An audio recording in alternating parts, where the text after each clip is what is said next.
Got to squeeze it in. Yeah, Good evening, ladies this and my man, gentlemen. My name is Derek. Derek Yale. Derek Yale. Derek Yale. Now, no fronting. Can't talk cause I'm up to something now. I'm up to something.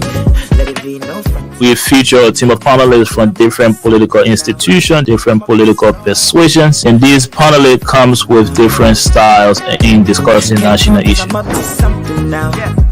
I'm up to something. If you are living a glass hot, don't throw stone. No fronting. Can't talk cause I'm up to something now. I'm up to something.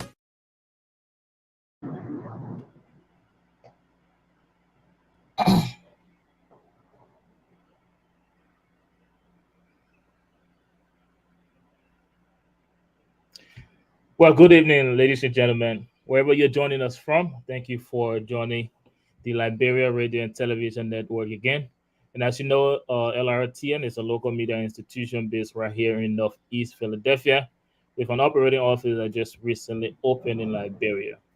And the Lrtn, or the Liberia Radio and Television Network, cover events in the diaspora and around Liberia. So do us a favor, please follow this network here on Facebook and also on YouTube, and that is the Liberia Radio and Television Network.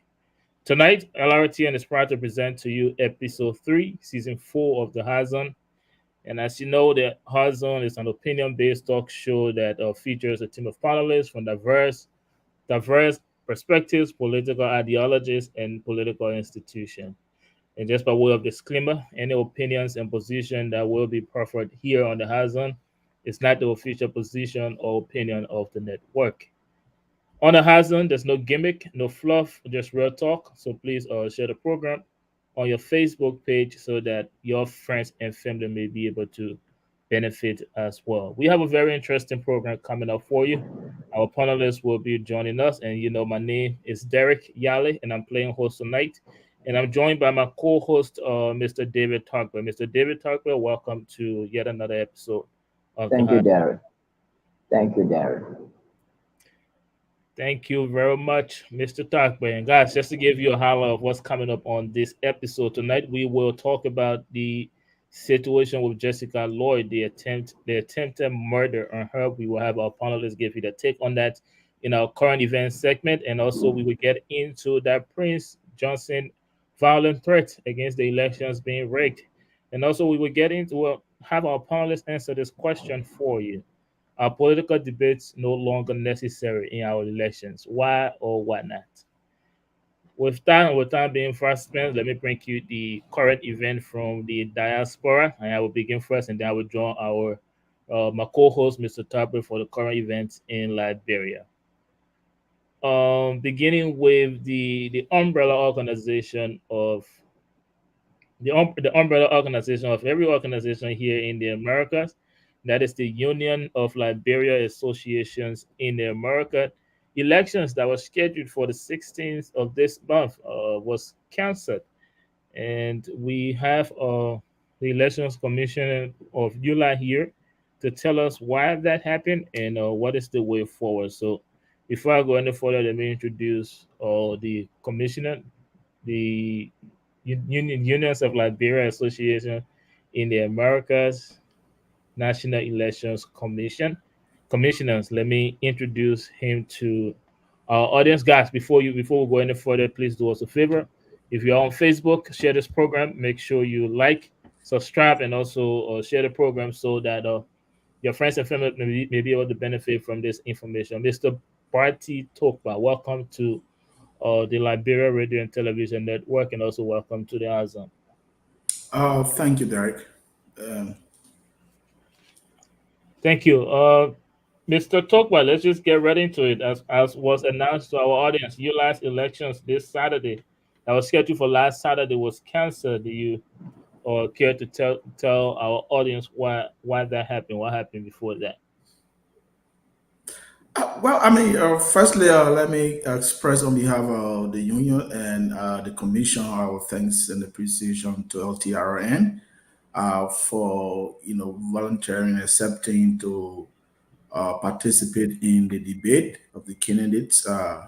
In fact, feedback we got from the exercise was very encouraging. And we're very glad and appreciative of what you did for us. Um, on your question of the cancellation of the elections, I don't know, for us in the elections commission, we want to go with the word cancel with that term because uh, firstly, elections in ULA under ULA constitution cannot be cancelled by anyone or any organs of the union. So to get that straight, so first, I think that would say that elections was not held, or the convention plenary failed to to hold the elections. That's how we view it. You said the plenary failed So to what? I'm yeah, sorry. say that again. You said what did the plenary fail to do? Failed to hold elections. And what was the reason? What is the reason for that? Well, I mean, that question for us at the Elections Commission, you know, what we know, what transpired is that there was some disagreement or some issues over the seating of delegates from three of the union's member chapters that led to a major issue that kind of delayed the convening of plenary, and that delay affected the elections. Because you see, the convention as a whole is not only about elections. Election is just a minute item on the agenda of the convention. Delegate meets every year from ULA, meets every year to hold a convention and discuss issues relative to the union. And it just happened that this convention year was also our 2 year cycle, every other year cycle election period. So I mean, the convention, the elections all came into one play, and of course, the city of the delegation from Iowa, Georgia, and Ohio led to some disagreement on the flow between the administration and the board, and that kind of delayed the process. You said disagreement between the administration and the board. Now, in little man terms, or you, in other words, you never had enough delegates for the elections to be held, or you mentioned disagreement. Do you care to expand on that? And I'm No, sorry it's if not a I'm. question of not having enough delegates. Even if They never had enough delegates.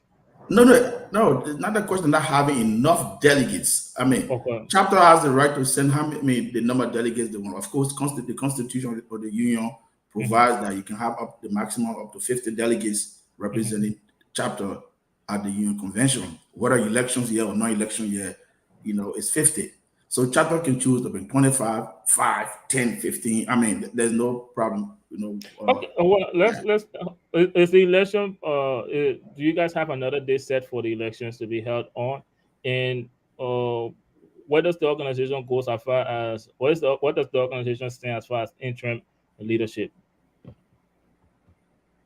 well, to your question, no, we don't have. There's no set date for elections to be held as far as the commission is concerned. What we do understand, the various organs of the union are currently deliberating, which is the right thing to do. Is our understanding that the administration, the National Leadership Council, and the board are all having series of consultations and discussions, and hopefully uh, some decision will emerge from there, and that will show us the way forward. Thank you. Before I let go of you, Mr. Tokbag, is there any message you would like to first give to ULA's board? The two presidential candidates and other members of ULA that were looking forward to the elections. Is there any final message or any message of hope on this particular elections that you would like to send out to them? Well, I mean, again, just as I'm sure as just like all the other organs of the union and members of the union, we are hopeful that our leaders or the leadership we find a way out of this quagmire. It has not happened in the union before. This is the very first time, so we all understand. And we because it's the first time we don't have a set, a set, uh, procedure for dealing with this thing. But however, one of the things we encourage and urge all the leaders for is to always use the Constitution as your foundation, coming in terms of making decisions. Even though there's the very first time, but there could be some other precedent situation that might have happened that can help guide this process. Of course, and the laws of the union are there. We also use, fall back on the laws of the union, and as long as we all follow that, I'm sure that we are very hopeful, like many other members and chapters of the union, that this thing will be resolved. The union have had worse situation than this and came out of it, strong and determined. And I'm sure that this will also happen. Thank you very much, Mr. Bati Tokba. Thank you for taking your time to speak to this network. And again, I'll extend our greetings out there to your family and then to the organization as well. Well, again, thank you so much for speaking with us today. Thank you, and thanks to all your panelists and the team. Thank you Good very night. much. Hey guys, if you're watching us, this is the Liberia Radio and Television Network. You're watching our current event segment. So that was our first current event right here in the United States, the Unions of Liberia Associations in the Americas elections that were canceled. You just heard from the Elections Commission of Yola.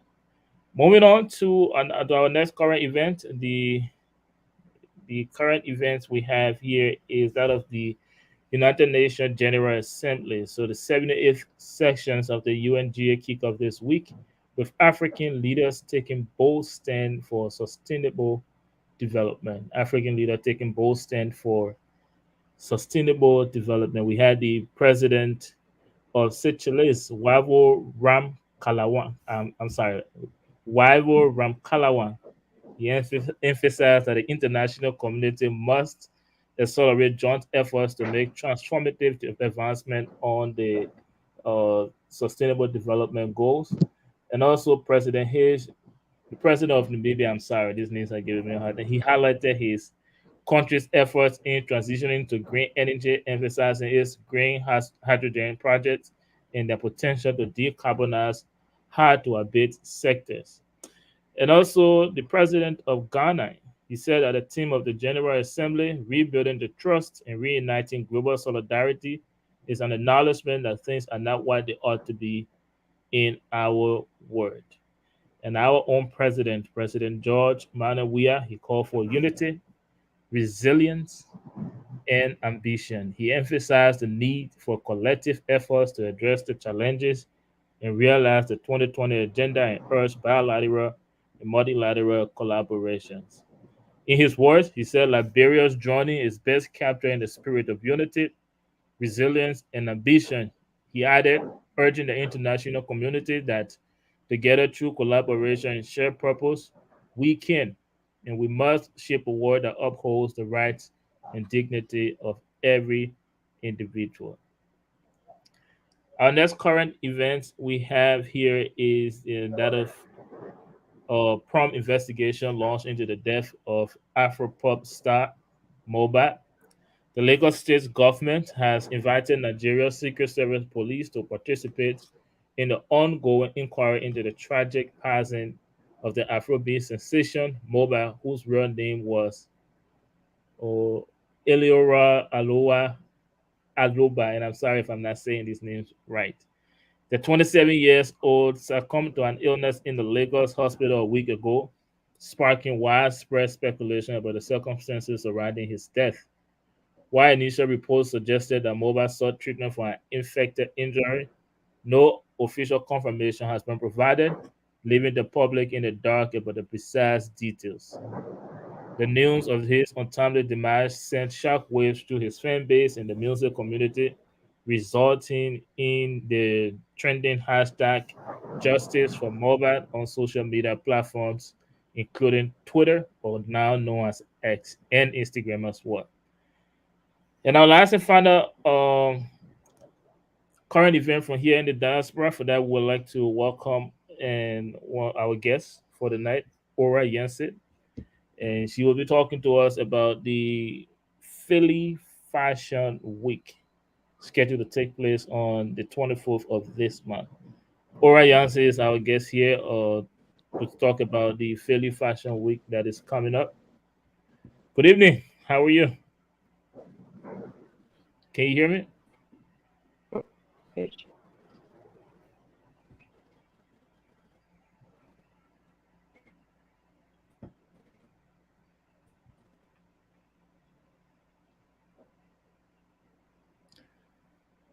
We will wait again to reconnect with Mistress Ora Yancy, Liberia's very own Ora Yancy at the Phillies Fashion Week. So we'll wait. We'll give her a couple of minutes to get on to reconnect with us, and then we will hear from her as we look forward for the Philly Fashion Week coming up on the 24th of this month. Mr. Tarkwe, that's the final. While we wait for Mrs. Ora Yancy, we will. I would like to join you now for the current events in Liberia. If she comes back, we'll just start from where we ended.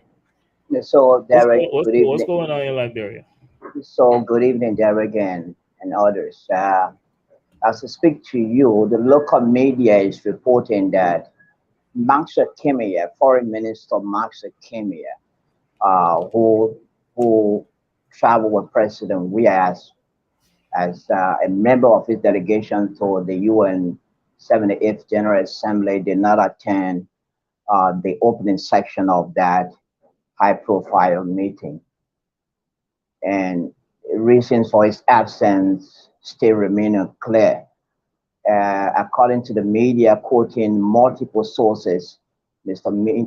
Kimia was spotted in Accra, Ghana, a few days ago, and then later he went to London. The embassy staff in London confirmed that Mr. Kimia visited a mission there and had a meeting with them. But what they did not say whether Mr. Kimia is staying in the United Kingdom. So as I speak to you, the whereabouts of Mr. Kimia still remains unknown, and the Liberian government hasn't issued any statement on the development so far. I guess you must have heard about a new consignment of drugs being confiscated at the Roberts International Airport.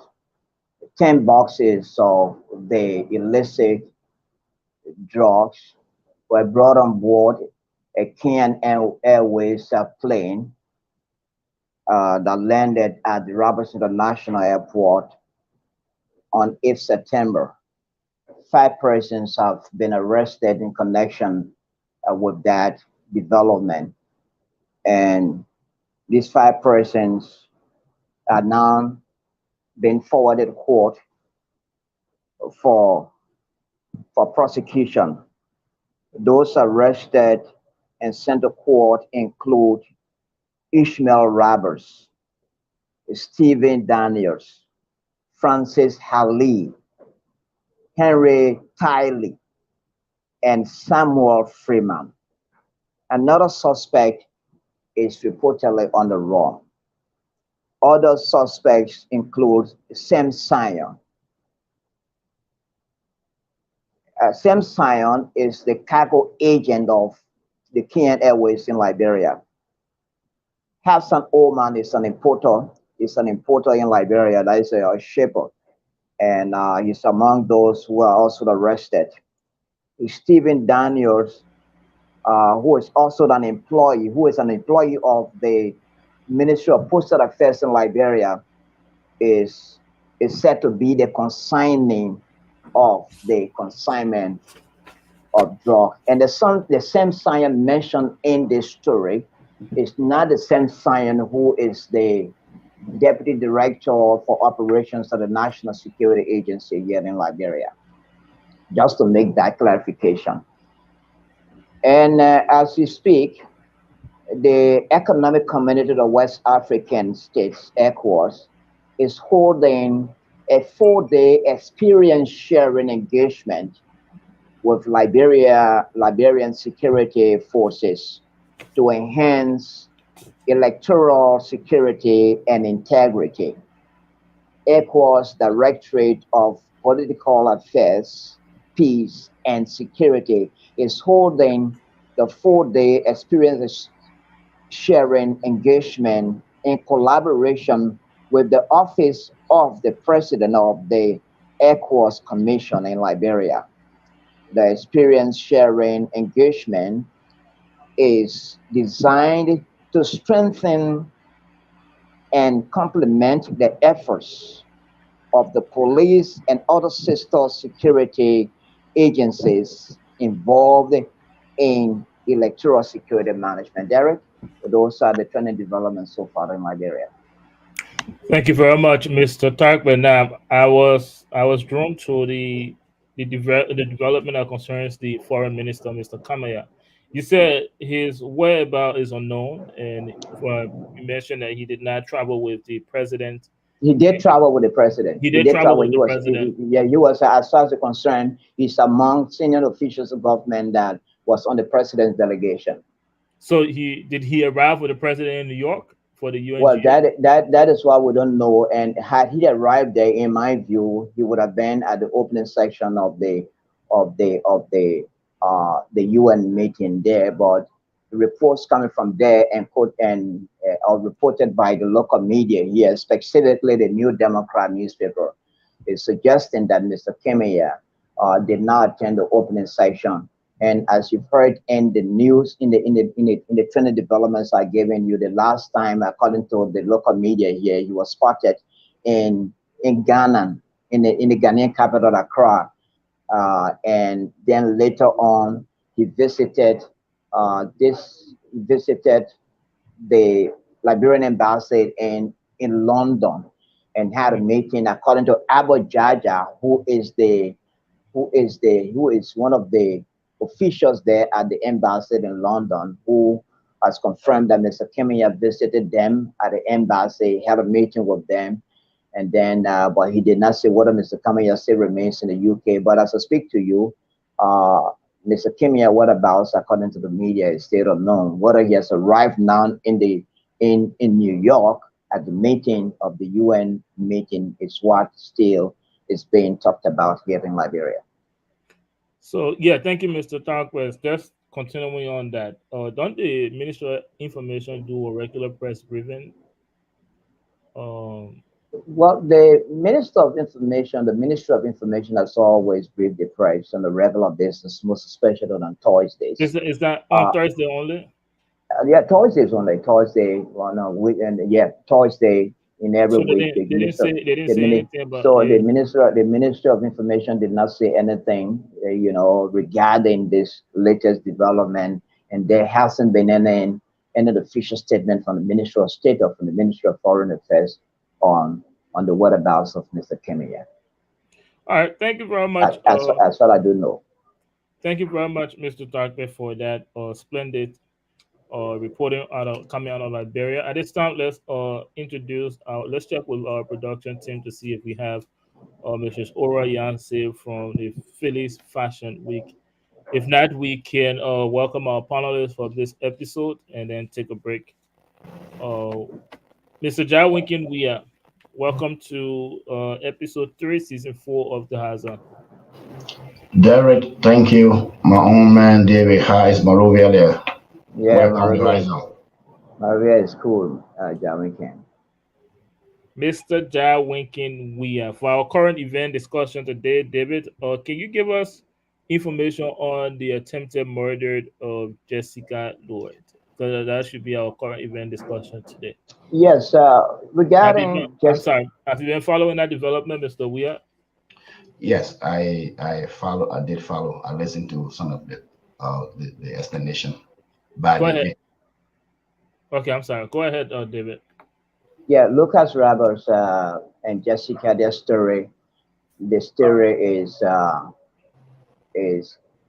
has become a talking point across Liberia, especially in Monrovia. And as I speak to you, Lucas Riches is at the Monrovia Central Prison, where he has been remanded pending court trial. It all started a few weeks ago when the news spread that Lucas attempted killing Jessica and the motive of his action is still remain unclear. But I've heard the mother of Jessica on one of the radio stations, that Jessica and Lucas were very close, almost like they were two lovebirds. And the mother said from the behavior of Lucas, she was convinced that he was desperately in love with her daughter, Jessica, and he was a magnanimous fellow, always helping the family financially, materially, and so the family took to him, consider him as their son-in-law, a loving and caring person.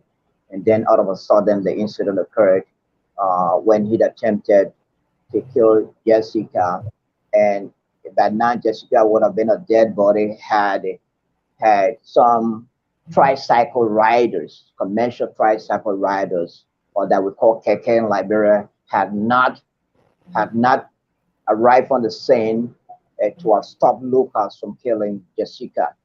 And look, Jessica is now recuperating at a John F. Kennedy Medical Center. Many officials of government has visited Jessica uh, at the GFK, and other officials of government and concerned. Some prominent Liberians have also visited Jessica, who is now recuperating at the John F. Kennedy Medical Center. So Lucas is in prison at the Moravia Central Prison, pending trial. That's to speak to you. Thank you very much, and Mr. Dick. and Derek, what people are asking, no one will want to kill a fellow human without a motive. And so the question people are asking is, what is the motive? And another part of it is that Jessica was pregnant for Lucas, and what we heard, what the mother said was that Lucas injected Jessica, gave her an injection, and apparently, as a result of the injection, uh, Jessica, the pregnancy was aborted, and though Lucas made a proposal to Jessica for marriage, but he's a married person. He's married. Lucas is married. So people are wondering, how come Lucas, who was an American, a white, or not a black American, but a white American who's married, legally married, or will want to marry another woman in Africa, and has already paid a dowry to the parents to take the hand of Jessica to make her his second wife.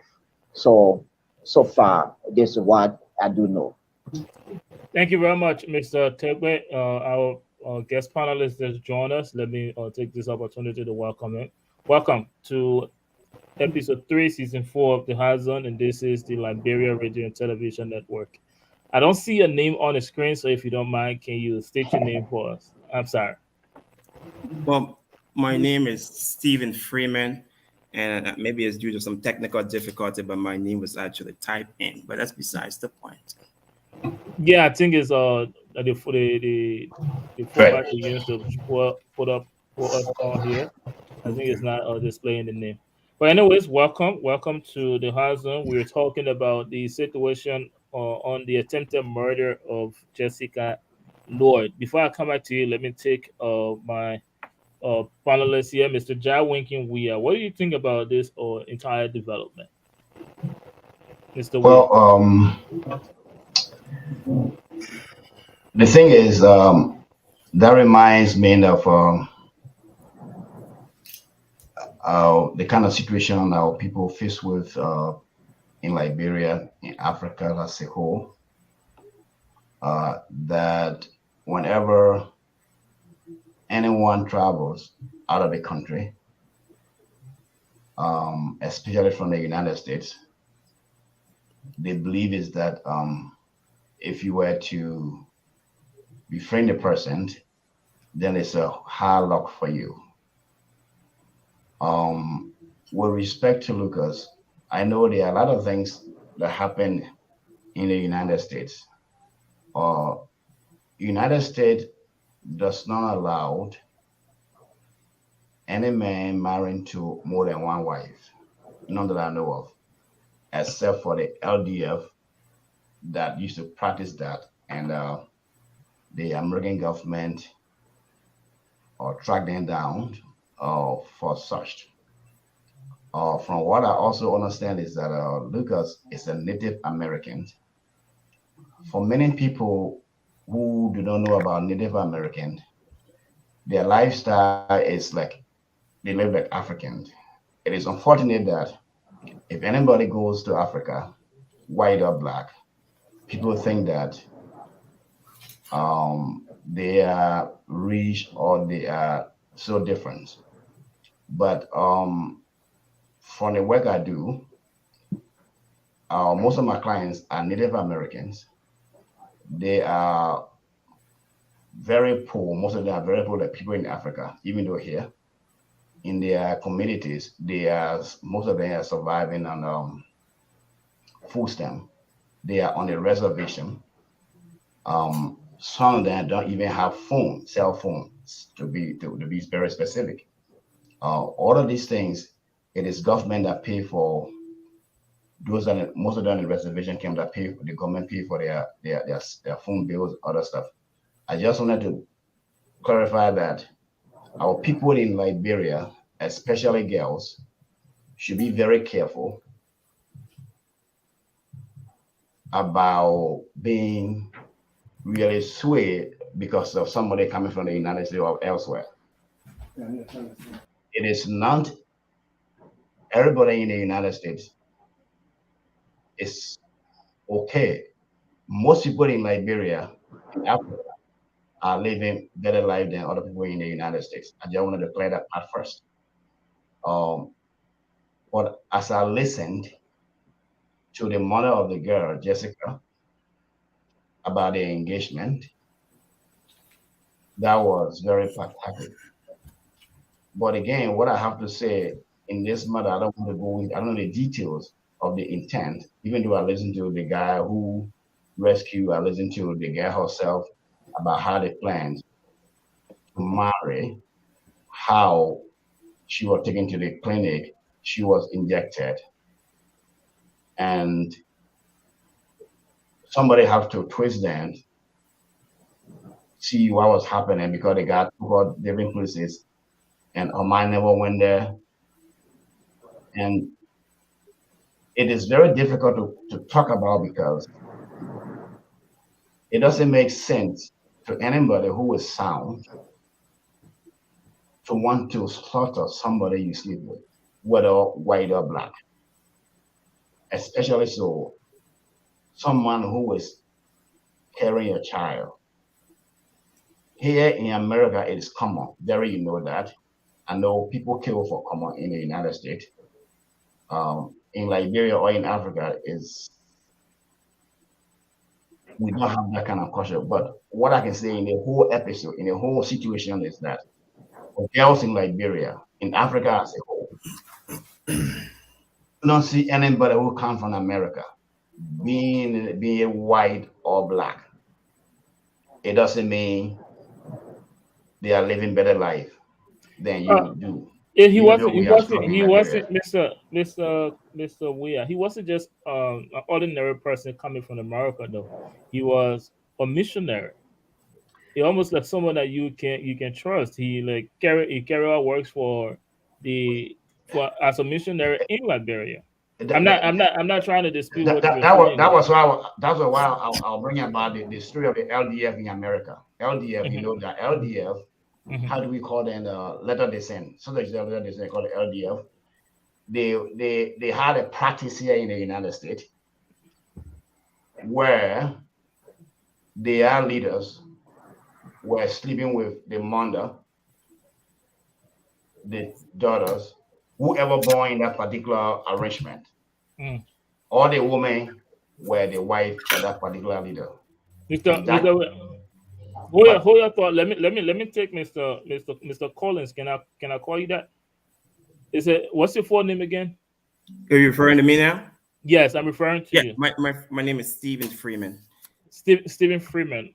Yes. Mr. Freeman, what is your take on this whole Jessica Lloyd situation, the attempted murder on Jessica Lloyd? Well, I watched the episode unfold just like everyone else did, right? The news broke out on social media, and we all became aware of it. I think I first saw a reporting of it, then subsequently I saw an interview from Mr. Richard. And when you watch his interview, it was an indictment of Liberia and the youth of that country, the underprivileged youth, you may add. Because according to Mr. Richard, he says he was attacked, or the girl was initially attacked, and then he was subsequently attacked and then accused. So that in of itself is an indictment. But after, I think my take as a lawyer was, well, we have to first of all hear the girl's side of the story. Luckily for us, she survived. Oftentimes, when these things happen, the victim does not survive. So you're hearing it from one sided viewpoint. But in this particular instant, uh, Miss Lloyd survived. And so my take was, well, let's listen to see what Miss Lloyd has to say. And her account of what happened on that day, in my view, is the most persuasive evidence to arrest him and to hopefully successfully prosecute him in Liberia. Now, let's understand here that the Liberia Penal Code 10.1 is clear on the issue of attempted murder. This was a classic attempted murder. I understand that the government has also charged him for attempted murder. In addition, he was charged for, I think, aggravated assault. Yes. Okay, yeah, so that's good. That's good. My hope is, and I think if you listen to her mom's version, the mom said that, and I quote, Jessica informed her that she was pregnant at some point, right? Right. And according to the mom, and I think Jessica then confirmed that Mr. Rigid injected her with some sort of substance, something, then causing her to lose her baby.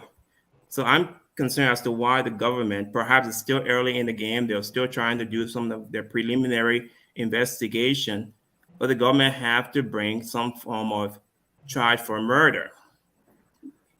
The baby was allegedly murdered yet. That's a crime that the government needs to prosecute. So we know on the one hand, there's an attempted murder charge that's going right now. There's an aggravated assault charge for Miss Lord, but a child was involved in that child's murder. I read a statement this morning, but I did not see any indication that the government has brought murder charges. But that remains to be seen. As I said, it's still early in the game. We'll see what happens. Given the fact that this man is a U.S. citizen, what role do you think the United States will be playing in that? Well, whenever an American citizen commits a crime outside the borders of this country, the U.S. consulate gets involved. So I won't be surprised that at some point during this whole process, the U.S. consulate will express interest in the outcome of the case. But I've heard some chatters that says that an American cannot be prosecuted outside of America. There was a lot of back and forth about that. There is not a law that I'm aware of, and I've been doing this for a long time now in the U.S. that prohibits.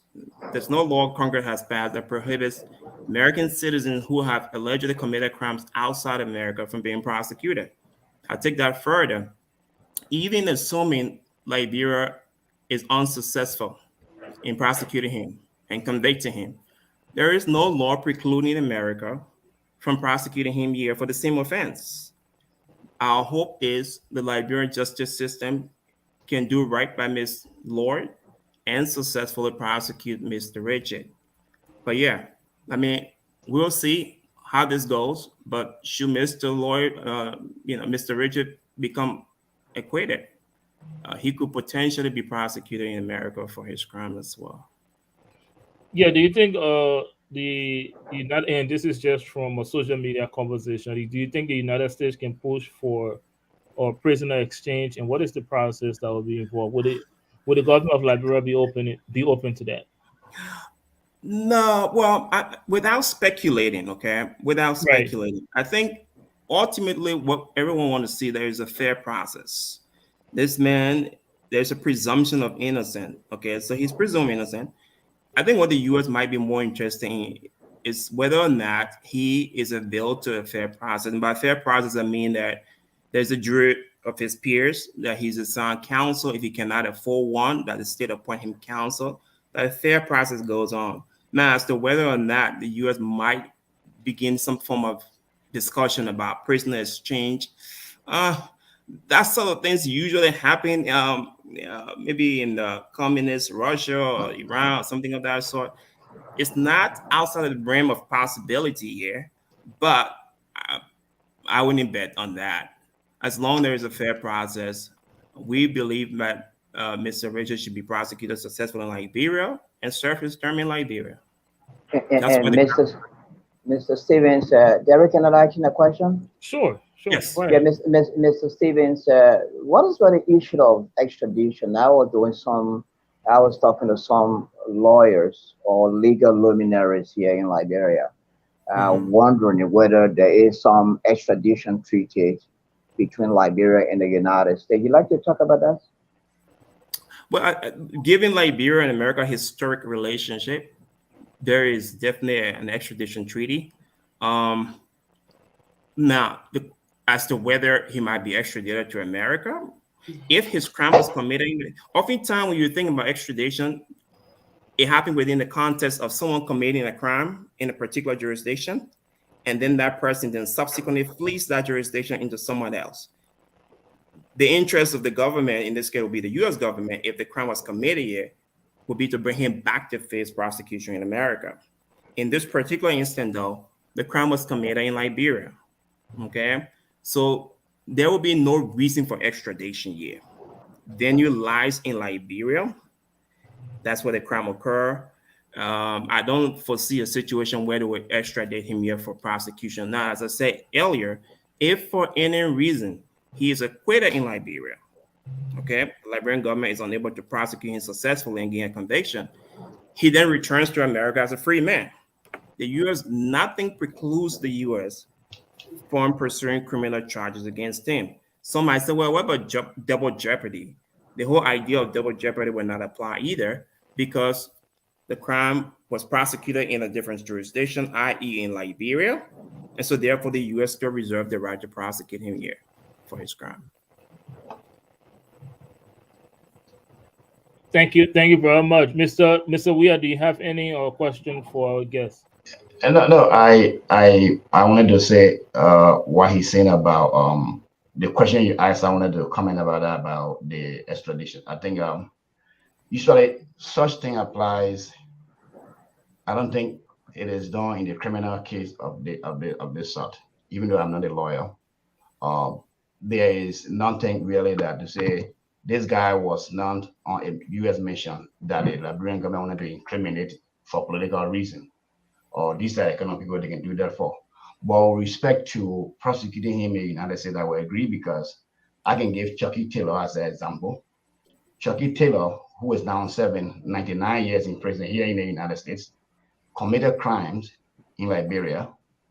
And because of the crime he committed during the war, that is why he was tried here and jailed for 99 years in the United States. So in the Mhm. case of that guy, uh, in terms of justice, I trust the United States government justice system in prosecuting him than our own justice system. Because in most cases in Liberia, whenever one commits a crime and has money or contact, justice can be tampered with. But in the United States, if you were to be free in Liberia and, for example, came to the United States, you will be charged and prosecuted. For one fact that what I know is that if you especially in that particular situation, even though he's presumed innocent, but the thing is seen on the video and everything is clear. Uh, he was not like tricked into doing something from what people have seen so far. So for him to have done that, I hope our justice system in Liberia will not be afraid and allow the justice to really prevail and protect the interests of the victim. Thank you, Mr. Weir. And back to you, Mr. Freeman. Earlier, you mentioned that the testimony of Jessica is the most persuasive evidence. Do you care to expound on why do you think that? And also, um, as far as the outcome of this case, do you think the state have enough or compelling evidence to prove that Lucas actually did commit a crime? Okay. Yeah. So with regards to, let's take it in two parts. We have eyewitness testimony, right? The bicyclist that intervened to rescue Miss Lord. That's eyewitness testimony. And then in addition to that, we have motive. Mr. Richard clearly has the motive to engage in the act that he was apprehended doing. Um, they were in a relationship.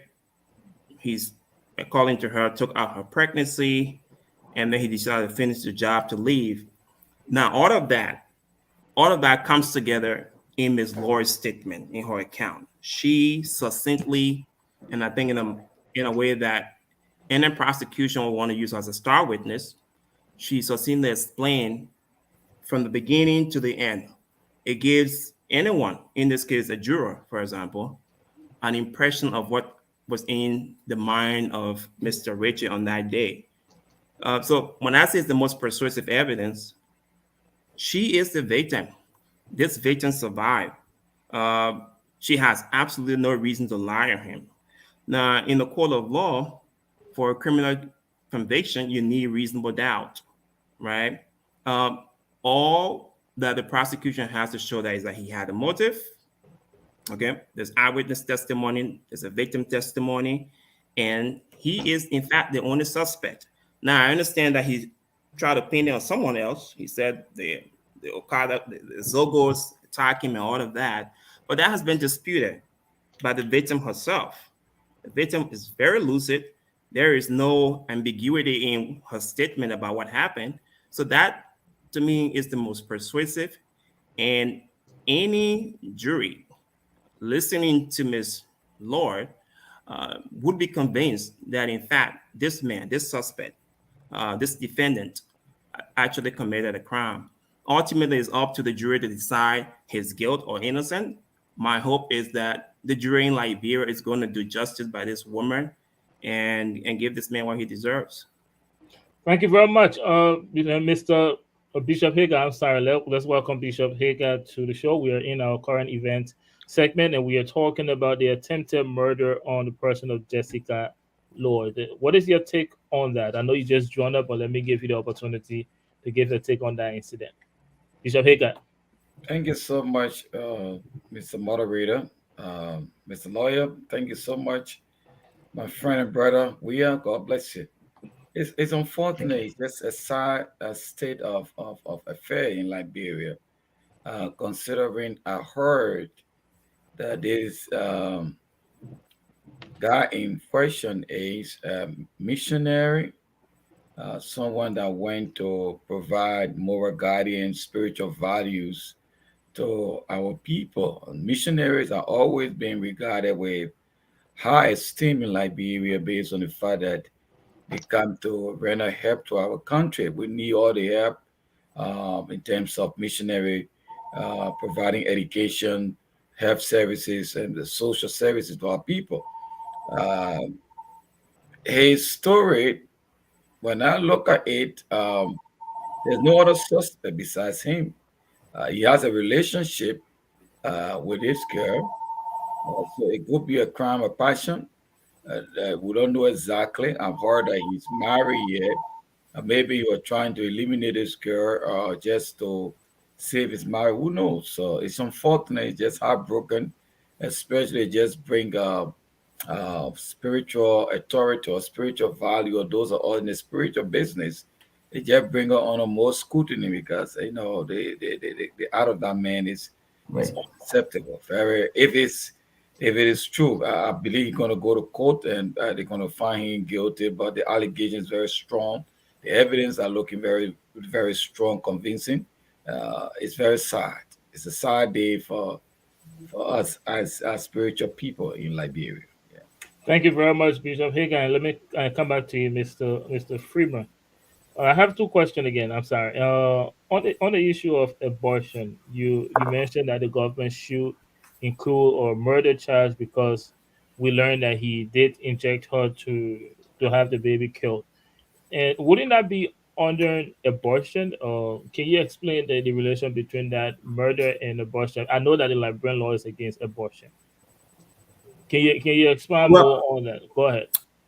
I'm not I'm not familiar with what the law is regarding abortion, um, but what I'm familiar with is the law regarding murder.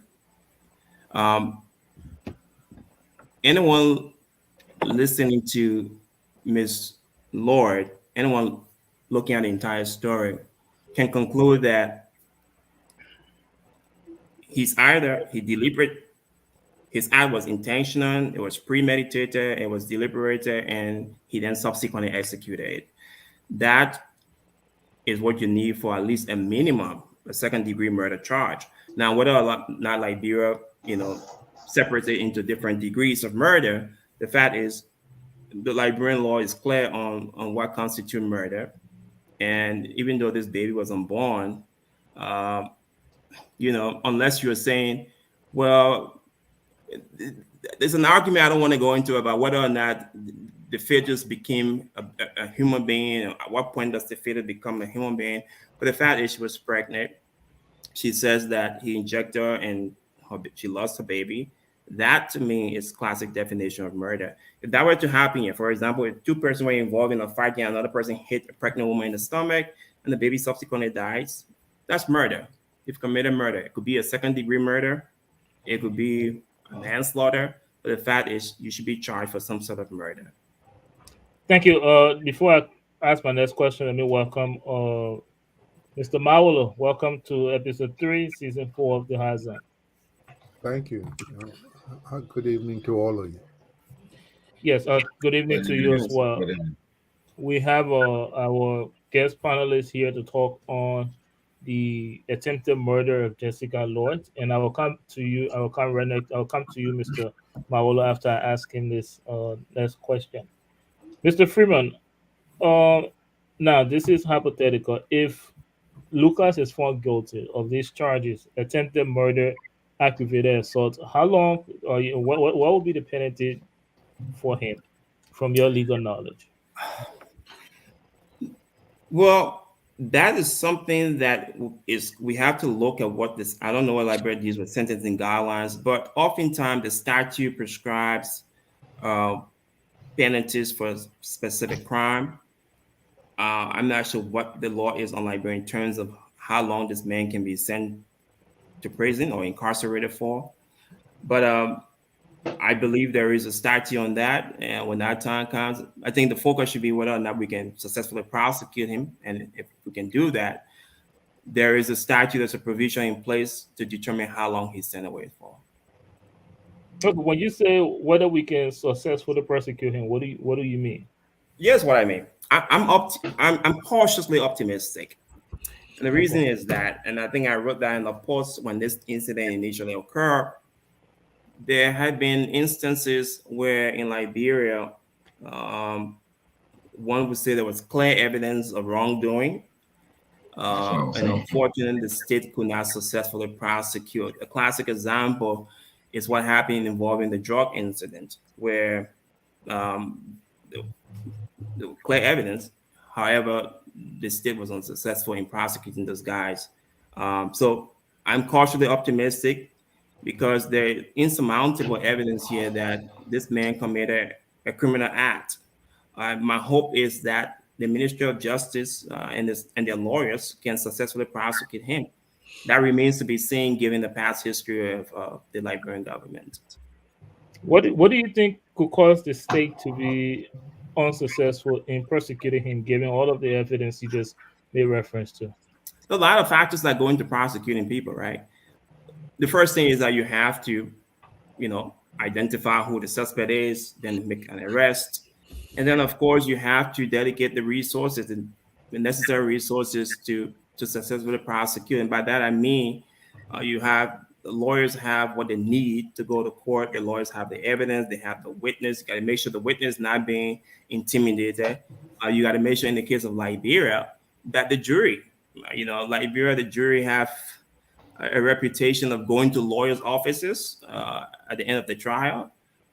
So that's something you have to be aware of in Liberia. And the prosecution have to ensure that the jury maybe is sequestered, and prevent them from interacting with the defendant's lawyer, because all of those things can temper with a successful prosecution.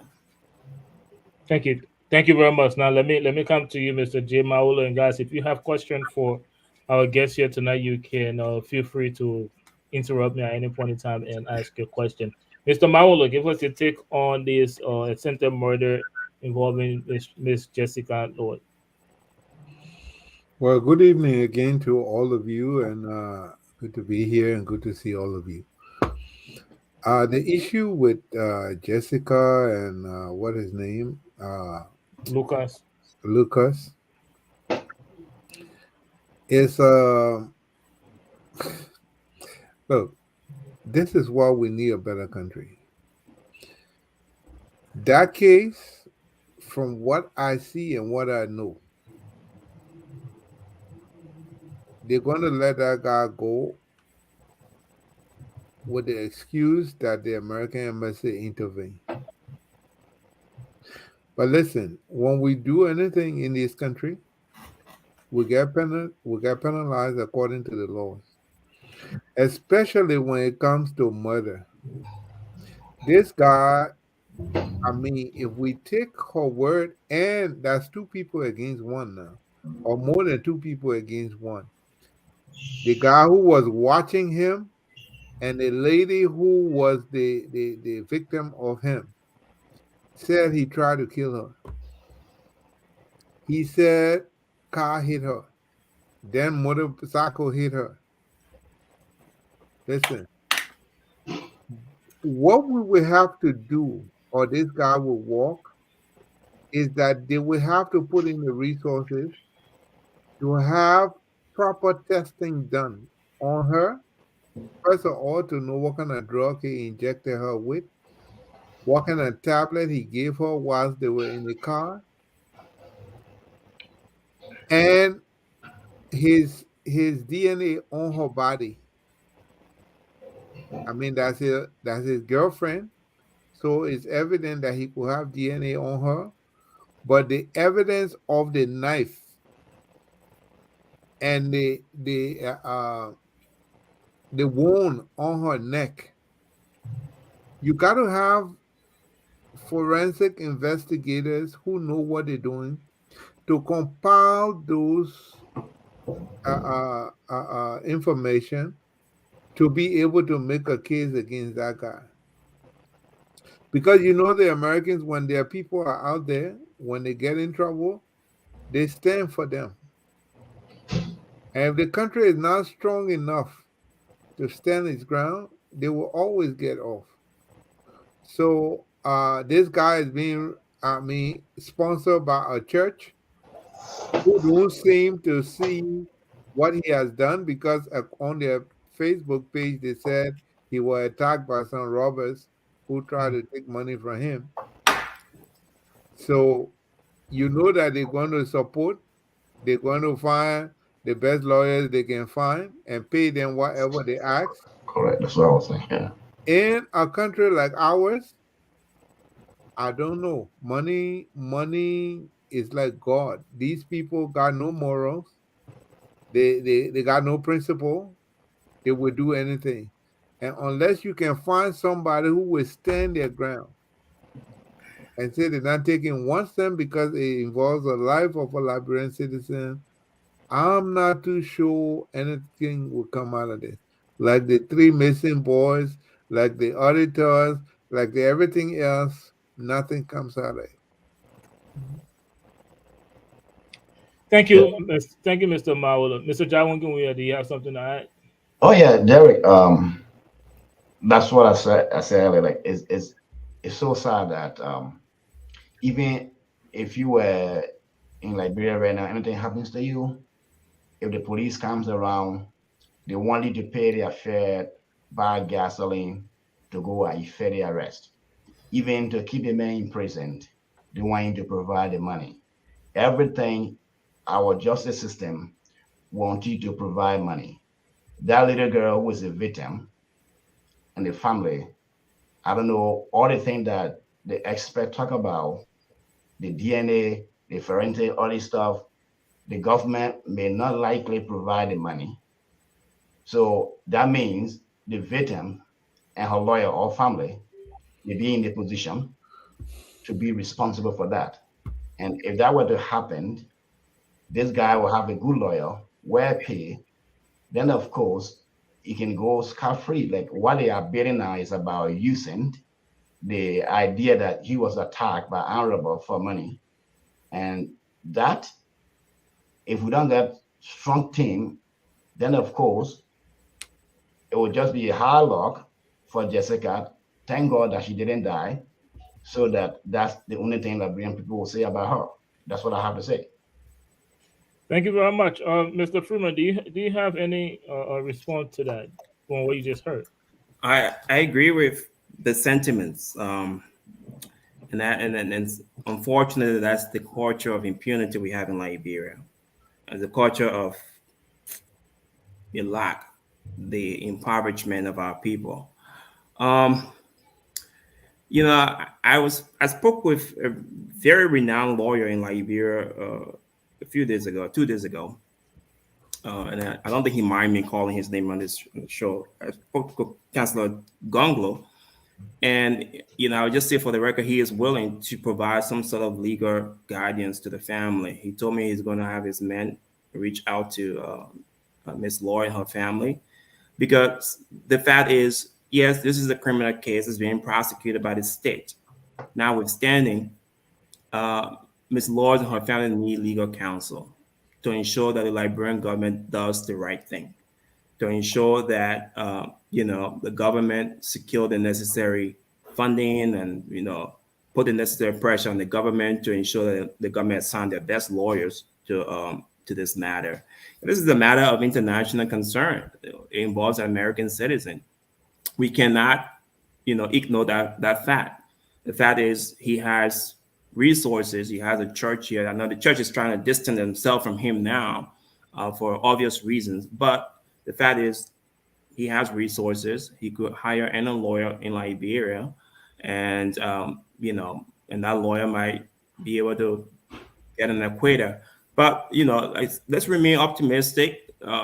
Ms. Laura's statement and the bicyclist statement, those are very, very strong evidence to gain a conviction here. I know that oftentimes you need forensic evidence, you need fingerprinting and things on the knife. Hopefully they were able to recover the knife, but it's very unlikely we will get strong forensics here, because bear in mind, when the incident happened, there was a motorcycle guy that involved, took the girl out. Those things may have been washed away. But Jessica, we have a recording that they were in a relationship. There is some kind of traditional marriage ceremony. All of that goes to his motive. All of that will be shown in court, okay, to show that and infer that ultimately this man wanted to get rid of this woman because he didn't want to be in a relationship again, when in fact he could have simply just walked away, but instead he decided to take the law into his hand. We have Even worse, sufficient he was evidence. traveling. He was traveling in a few days. We have sufficient evidence here to convict him. The important thing is that the government should dedicate the time and resources to this case and not be swayed by some sort of external factors such as money or international pressure. I would be highly surprised, if you will, should the American government get involved to an extent that undermines our justice system? Okay, I don't. This is I not a don't. crime. Someone is there doing work I and we don't think arrest so. them, we accuse them of something. This involves a severe crime, a very, very serious crime of attempted murder. I will hope that the U.S. Justice Department, the U.S. State Department will step aside so that justice can take its course. The one thing I also propose that the family does is to hire a lawyer in America. There is a church here that this man works for or potentially work for. There is a relationship between him and a church here. They need a higher counsel in the U.S. to ensure that their interest is preserved. Mind you, Ms. Lord has to go through years of treatment, potentially years of therapy. The psychological effect of what happened cannot be understated. So you need to hire counsel here to preserve those rights as well. Thank you very much, Mr. Freeman, for joining us to share your legal knowledge with us specifically on this attempted murder that involves the person of Miss Jessica Lloyd. Again, that's all the time we have for this segment. We will now take a very brief break. When we come back, we will get into our next discussion. But for now, thank you so much, Mr. Freeman, for joining us. Thank you. My pleasure. Hi, my name is Theophilus Julipan Nelson I. I am the founder and CEO of Lift Africa LLC. Lift Africa started as an employment agency that sought the employment of immigrants coming to the U.S. and finding ways and means to be able to start life in this great your country. Now we have added airport pickups and drop, car rental, or rental. As you see, we have a new business location. Started with just a little office part, but today we have a whole complex that we can do a lot of stuff with. Hello everyone, my name is Geneva Kreitz. I'm the Executive Administrator of Uplift Africa. We have an excellent employment rate at our company. We work with and for you regardless of your situation. If you've ever been in prison, maybe your background isn't great, do not worry. We have a place for you here. We believe in equal opportunity for everyone, especially you. So sign up today and begin earning. My name is Emmanuel B. Horton, Operational Director for Live Africa. Live Africa is the place to be.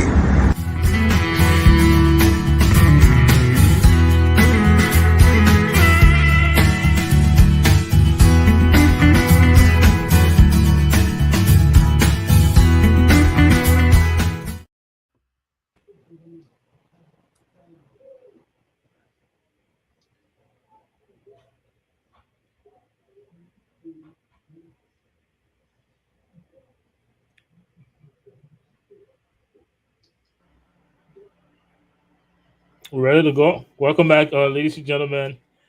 Welcome to the Liberia Radio and Television Network, and welcome to episode 3, season 4 of the High Zone. I'm playing host tonight. My name is Derek Yale, and I have my team of panelists here: Mr. J. Mawolo, Mr. Ja Winkin Wea, Bishop Hagan, and we have a special guest here to talk to us about the Philly Fashion Week, Mistress Ora Yancey. Welcome to the Lrtn family and welcome to the High Zone. We would have you very briefly to talk about the Philly Fashion Weekend. That is Philly Fashion Week. I'm sorry, that is scheduled to take place on the 24th of this month. Before I bring you all, Mistress Yancey, let me encourage our audience to please follow the network on Facebook and also on YouTube. And also, please share this program on your individual social media page so that your friends and family may be able to benefit about from this program. This is Yancey. Welcome to the High Zone. Well, thanks for Can you hear me? having me. Well, thanks for the show today. Liberia's Can you very hear me? own. Or yes, I can hear you.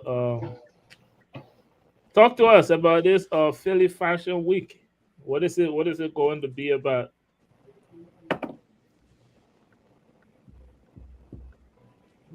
I think I'm losing you We guys over there. we can hear you. I think the connection is It's pretty bad. It's a bad connection, yeah. Mr. Weir, we're just talking about you. Thank you for joining us. Is that David? Mr. Takwe, I mean, I call him Mr. Yeah, yeah, yes. My light, I'm sorry. my light is on and off. So don't allow Mr. Navalo to tease me. Yeah. No, Blood coming back to sing. He left him back. Bloody will come out for you to apologize. Anyways, guys, I don't know if we'll have time to squeeze Mrs. Yancey back in. But we'll just go forward with what we have on our agenda tonight. Yeah. So let me pull it up. We have the Senator from Nima County, Prince Johnson, issuing threats, or as also our very close ally of one of the presidential candidates. I'm not going to say any name. But Senator Prince Johnson issuing threats, violent threats against the elections being rigged. So that's discussion number one. So let me leave this to you, Mr. Takwe. Give us everything you know about this development, and let's have that conversation. Mr. Takwe, are you with us? Yes, of course. In fact, just yesterday, Tiawan Gonglo, Councillor Gonglo of the Liberia People's Party, I mean, the LPP standard bearer, Tiawan Gonglo yesterday had a news conference condemning both Senator Johnson and the UP standard bearer Joseph Boakai because they've both have made similar comments or remarks in that direction. And so Councillor Gonglo has asked Mr. Boakai to dissociate himself from Prince Johnson because Prince Johnson doesn't have a good name globally. So Mr. Boakai, with the kind of person he is, should not be aligning with Mr. or Senator Johnson in terms of threatening the peace and security of the state. Quite recently, in fact, it is not the first time Senator Johnson has made such threats that in an attempt by the real government to rig the October 10 elections, something will happen. Maybe Liberia will go back to the back days because Mr. Weir and this CDC should not make any attempt to rig the process, to rig the election. And Mr. Barker or Ambassador Barker has also made similar statement in recent time that uh, not one person knows about violence. And so as the CDC and is president and know about violence, there are people in the Unity Party who also know about violence. So they've made these statements, and as far as their critics are concerned, those statements are not healthy for the peace and stability of Liberia. And so this is what many are saying, and this is what not Senator, but Councillor Gongolo commented on yesterday, asking all Liberians to condemn both men, Boakai and Senator Johnson, to refrain from making statements that are counterproductive to the sustenance of peace and stability. In fact, they are not only the two persons that threaten the peace and stability of the state that I can remember quite recently. Yeke Koluba, who is a representative of most County District 10, made similar remarks during one of the public gathering, also threatening that in attempt for the government or the president, we have to rig the pending elections would not be a good thing for him. And so these are comments or remarks they've made in recent time that are raising eyebrows as to why Joseph Boycott of such a standard will align with Prince Johnson, Senator Prince Johnson, to threaten the peace and stability of Liberia. So it's a matter of concern. Their statements are a matter of concern in Liberia. A lot of Liberians are worried about that, most especially when such remarks are coming from a former warlord, a man who led a rebel group that that caused havoc across the country. For him to have made such a remark, uh, it's raising a lot of eyebrows. Yeke Colaban, Senator Johnson, their remarks are raising eyebrows. For Joseph Boakai, a lot of people are wondering what must have led him to have made such a remark because of the kind of man he is, serving as vice president for 12 years, being in public sector for quite a long time, being seen as a very quiet or calm person who should be peaceful and be promoting peace and stability in Liberia would make such a remark. And so his critics are saying that such remarks coming from Joseph Walker are not representative of him. So that's the issue. That's what I do know. Thank you very much, Mr. Tagway. Now let me transition right over to you without wasting any time, Bishop Hager. What do you think about this statement coming from Prince Johnson, the former senator, or not former senator? I'm sorry, the senator from Nima County, issuing violent threats, right? Under I think under 30 days to the election, if I'm not mistaken, I did 22 more days to the elections. What do you think about this statement coming from Prince Johnson, knowing who he is, Bishop Hager? Thank you very much, Prince Johnson. We are in a political season.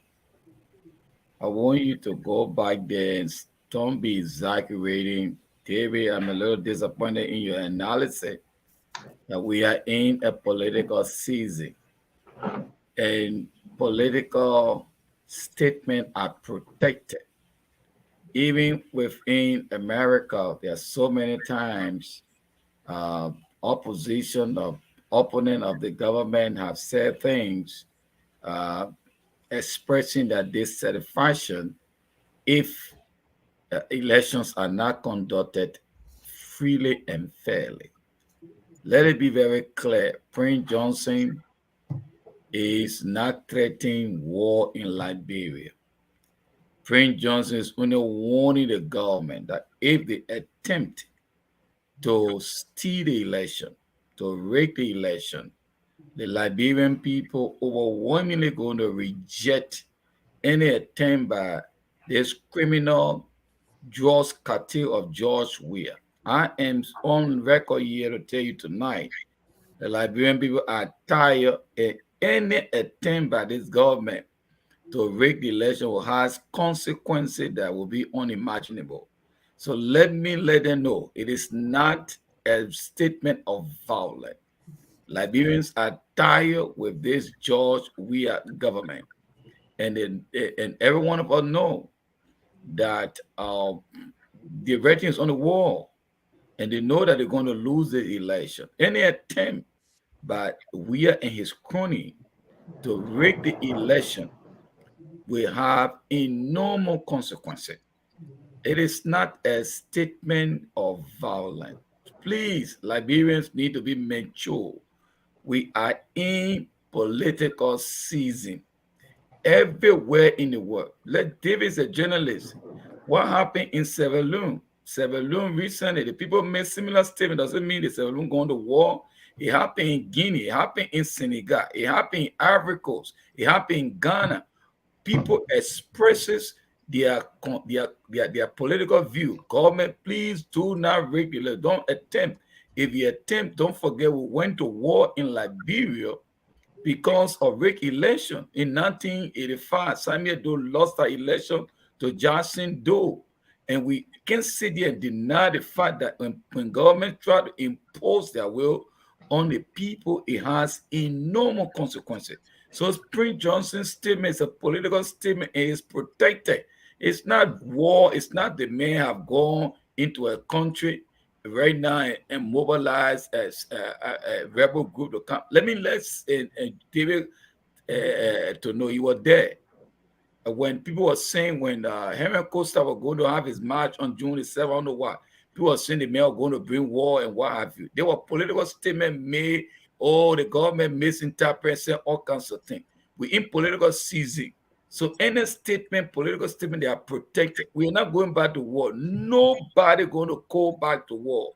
But if George Weah steal that election, that country will become ungovernable because the people wrestled against that government, and it's not going to work. It's a political statement, and it's not a recipe to say we're going back to fight war. We're not going. We're not. Joseph Newman Boakai is one of the most peaceful person. Joseph Newman Boakai is going to win that election on October 10th, on 11th, 12th. You will get a result, David. Thank And you. Thank you. no, no, let me learn. So don't link Joseph Boakai with violence. He made us. He had to warn the government because there are reports we get that the Bishop Hagar, government did you listen to or steal. They will not be able to Bishop, steal the election. Bishop Hagar, I'm did saying you, Joseph Boakai will win. George Weah, let me let you know tonight. If you try to cheat that election, we'll make Liberia ungovernable for you. Let me tell you now. how are you gonna do that? We're gonna put our people in the street. We're gonna put our people in the street. Is that wrong for people to call their supporter kind of street? That one, everywhere in the world, every nation in the world. Is that also a political statement? What, to call the people kind of street? To call people when to you be win on the the street. election, the government try to steal. It's happening all over the world. David, don't go that area. I can name other countries happen to. There are process for that. But we call them to come to chance to bring arm. We say come in the street and protect your vote. But let's come to you now, Mr. Mawula. Give us your take on that. Just to remind of all our audience, please share this program on your individual social media pages, and also make sure to share, and follow the network on Facebook as well. Mr. Mawula, give us your take on this PYJ issuing violent threats 18 more days before the elections. As you hear from our panelist, Bishop Hagar, he said this is a political statement. It is not a violent statement. But give us your take. Well, listen, speaking of maturity, Hagar, Liberian politics is so immature, so elementary. You know, the truth is that these people shouldn't even be practicing politics or multi-party democracy. They're not ready for it. They're not ready. They got no ideas, so they try to cloud the air with all kind of foolishness. Prince Johnson talking now about threatening a nation about, war or whatever if they cheat. Nobody wants George Weah to cheat. But if his maturity, Hagar, should have made him understand that for who he is, he should be the last person that thing should come out of his mouth. It should be the last one. I know you people, even if Boakai go and poop on himself, you will support it. But what this man did is wrong. Not for him. Not for him. Prince Johnson is not even supposed to be in the Senate if Liberia was a serious country. Like Sierra Leone, everybody who participated in that war, they banned from holding political office or even running for anything in that country. That's why it should have been in Liberia.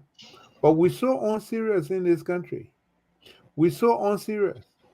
To the point we're looking at octogenarian and want them to be president knowing that the person is not capable. You know, that's when people lack ideas, so they look for things to fill in the space. What Prince Johnson did, he was looking for the attention, and the attention the media is giving to him. What should have happened is that the NSA should have called him immediately for him to clarify. Clarify what? For him to clarify. Prince Johnson is not allowed to be making that kind of statement. Not he. He's not. He has lost his right to do that. He put this country in a condition that they regret. And he is not allowed to make those kind of public utterances. So the NSA should be doing their job. But then again, if we want to be political here, we always say that Unity Party they are arm of the CDC, and maybe a guy like Hagar them, because they way down the line, they don't know what's going on. But look at Unity Party upper echelon and tell me it's not CDC. Tell me it's not CDC. All the upper echelons besides Joseph Boca are all CDC or CDC linked. How can this group effectively fight against CDC? Besides, how can Joseph Boca effectively fight against CDC? A guy who has never been audited for all the positions he held, and the CDC got all those documents. Are we really serious? That's what we want. But you know what? What Prince Johnson said was attention seeking. But I think the NSA should have given him the attention that he needed. Call him and make him clarify. Humiliate him. Let him come publicly and clarify. Now, as far as Mr. Buckeye, he's not going to say squat. He afraid of Prince Johnson. He afraid of the young guys in his party. He got no guts. He got no spine. In fact, what he said was something you would know that one of those kids told him to say. It's not his diction. He don't speak that way. But for him to say it, you know that they told him to say it. So he thought to say it. It's not him. He's not doing anything on his own accord. And that's what we keep on saying. This guy is not competent. He doesn't have the capability right now to handle this position. And people stop calling his name about it. Do you agree or disagree with Bishop Hager when he said this is a political statement, but not a violent one? Totally disagree. Thank you. Now let's move on. Let's move on to Mr. Jai Winkin. Give us your take. Say something to Okay, Bishop Hager. After Mr. Jai Winkin, go ahead. Okay, Bishop Hager. Why it is true that I do not support Prince Johnson actions, but I disagree for him to be invited by the NSA. We do not want the government to interfere with free speech. So with that, I disagree. That's not free speech. Well, it's a free speech. That's not free speech when you threaten the nation. No, if you Mr.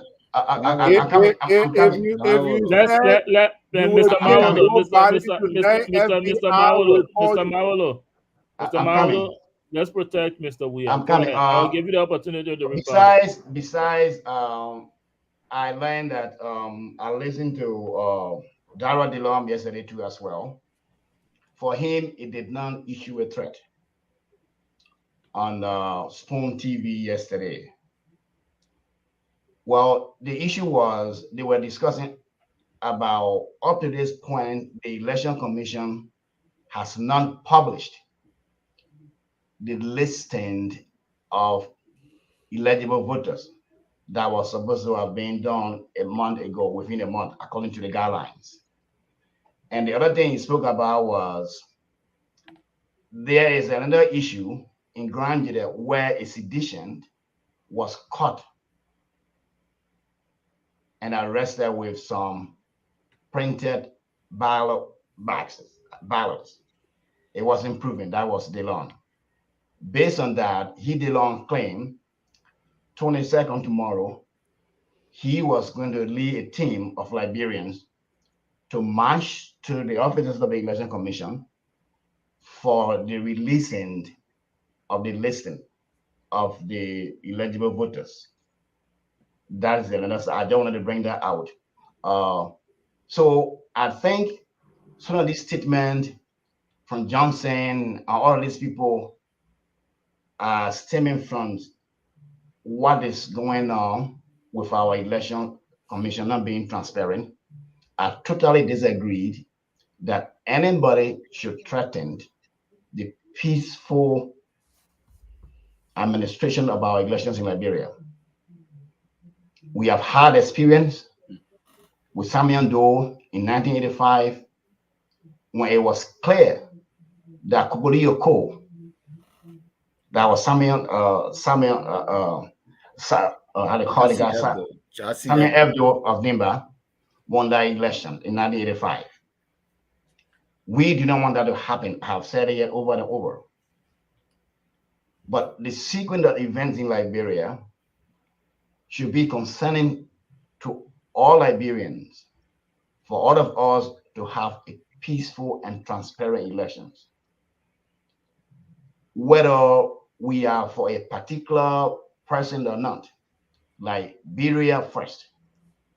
And I do not think the NSA, the police, or army should be involved into peaceful discourse of the elections.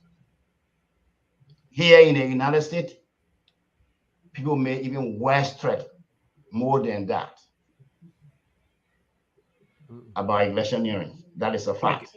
Thank you. And let me just read you an excerpt from the front page news, the front page Africa News article here on the website. And this is from the press conference that Prince Johnson had, and I will come to you, Bishop Haggard. He said before the October elections, Liberians are coming out under the banner, "Don't try it. Any attempt, the people's power will be exercised like the Arab Spring. You will shoot your gun, you will kill us, or you will die. No more fear. Liberians don't fear anymore." Senator, according to Senator Johnson, and I'm reading this from the front page Africa News article on their website. Bishop Hagar, let me give you the opportunity. Let me just put in a quick question to you.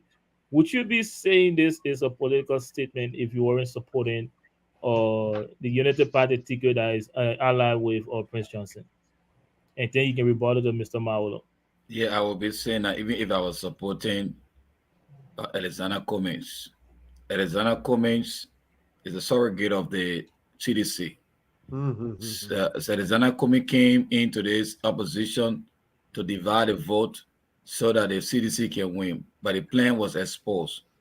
I don't think if a wise political leader will be sitting here, I believe at this time they will all be canvassing and saying to us that George, we are this corrupt George, we are government, this incompetent George, we are government, this George cartel George, we are should not tamper with the election of Liberia, the vote of Liberians.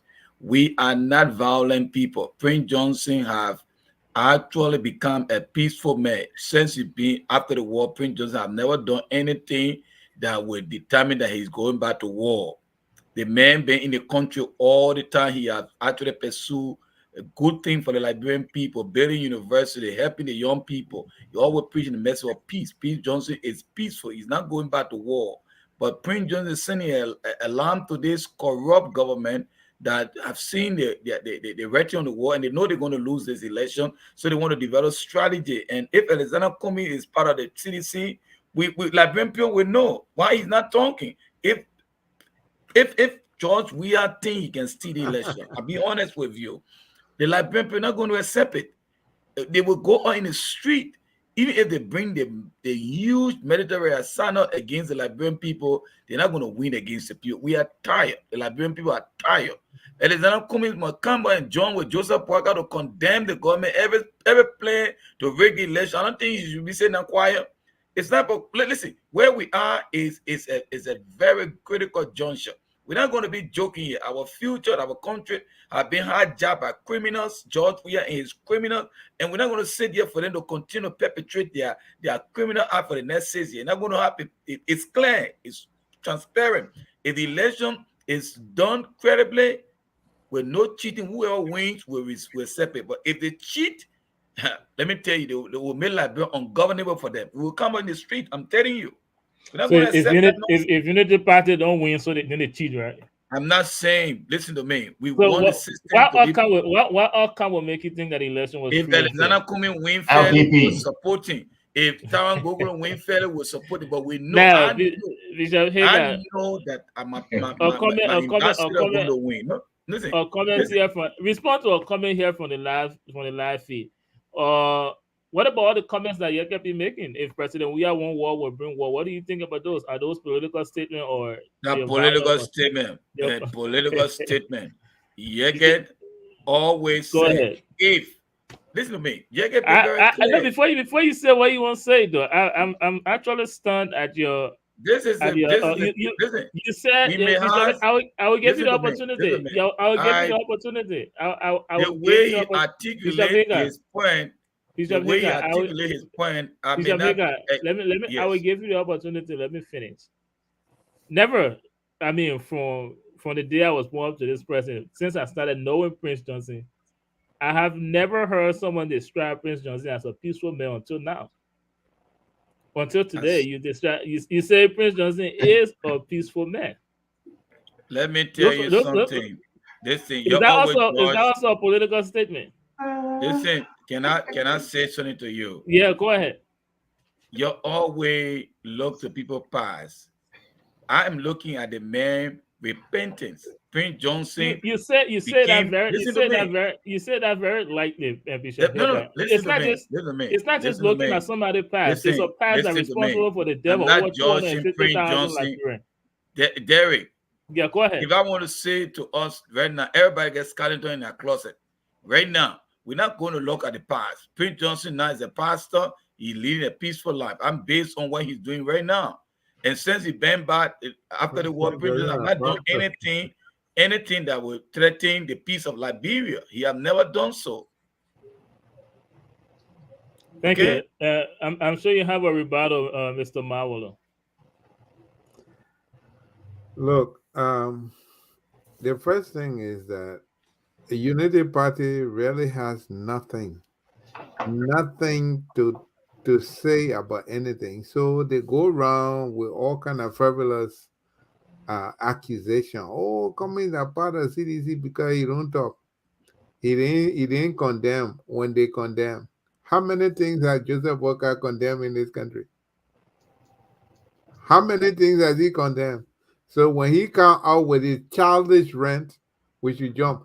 Cummings is a very mature politician. He don't follow, he lead. So if you think now stupid noise that you're making going to make any difference, Cummings not going to deal with that kind of stuff. When Cummings want to address George Weah, which he has been doing for years now, he does it directly. He don't make laudable rant. He called Joe Weah and addressed him. Joe, I had to call it, man. You got Prince Johnson by you, and Prince Johnson issuing those kind of statements, and you say you can't say anything, but Cummings should come and support your rent. Cummings don't play those kind of childish games. Because it's a surrogate for the CDC. There's a secret Well, plan. we can see the CDC camp leading your party, so you can say what you want. But since then, since the campaign, ANC only attack Unity Party. Bishop Hagar, Let me tell you now, what they do that I will strangers attack Joseph Walker. I will give you ample time to respond to Mr. Mawolo. Let's just protect him. We will attack whoever is our foe. Unity Party is as much a foe as CDC is. You don't tell us who to attack. We will get at Unity Party's throat until we see who wins the second round. We will get at CDC's throat until we see who wins the second round. We don't have to play our politics like you guys. You guys are followers. We are leaders. We do what we want to do. You follow. We are never attacked the ANC. You guys continue to attack You never us. attack. You got your students all around the place saying all kind of stuff to the point that Mrs. Cummings had to get annoyed the other day because they inserted her son's name into it. And you telling me that he never attacked? Who you talking about? We, Joseph Boga? And all your stooges, all of them, from the Doris Dillon to the Stanton Witherspoon to the everybody, the Yombly, they had it called Mandela Cooper, they all of them. And the Prince Johnson. And he sit down there, he don't say squat.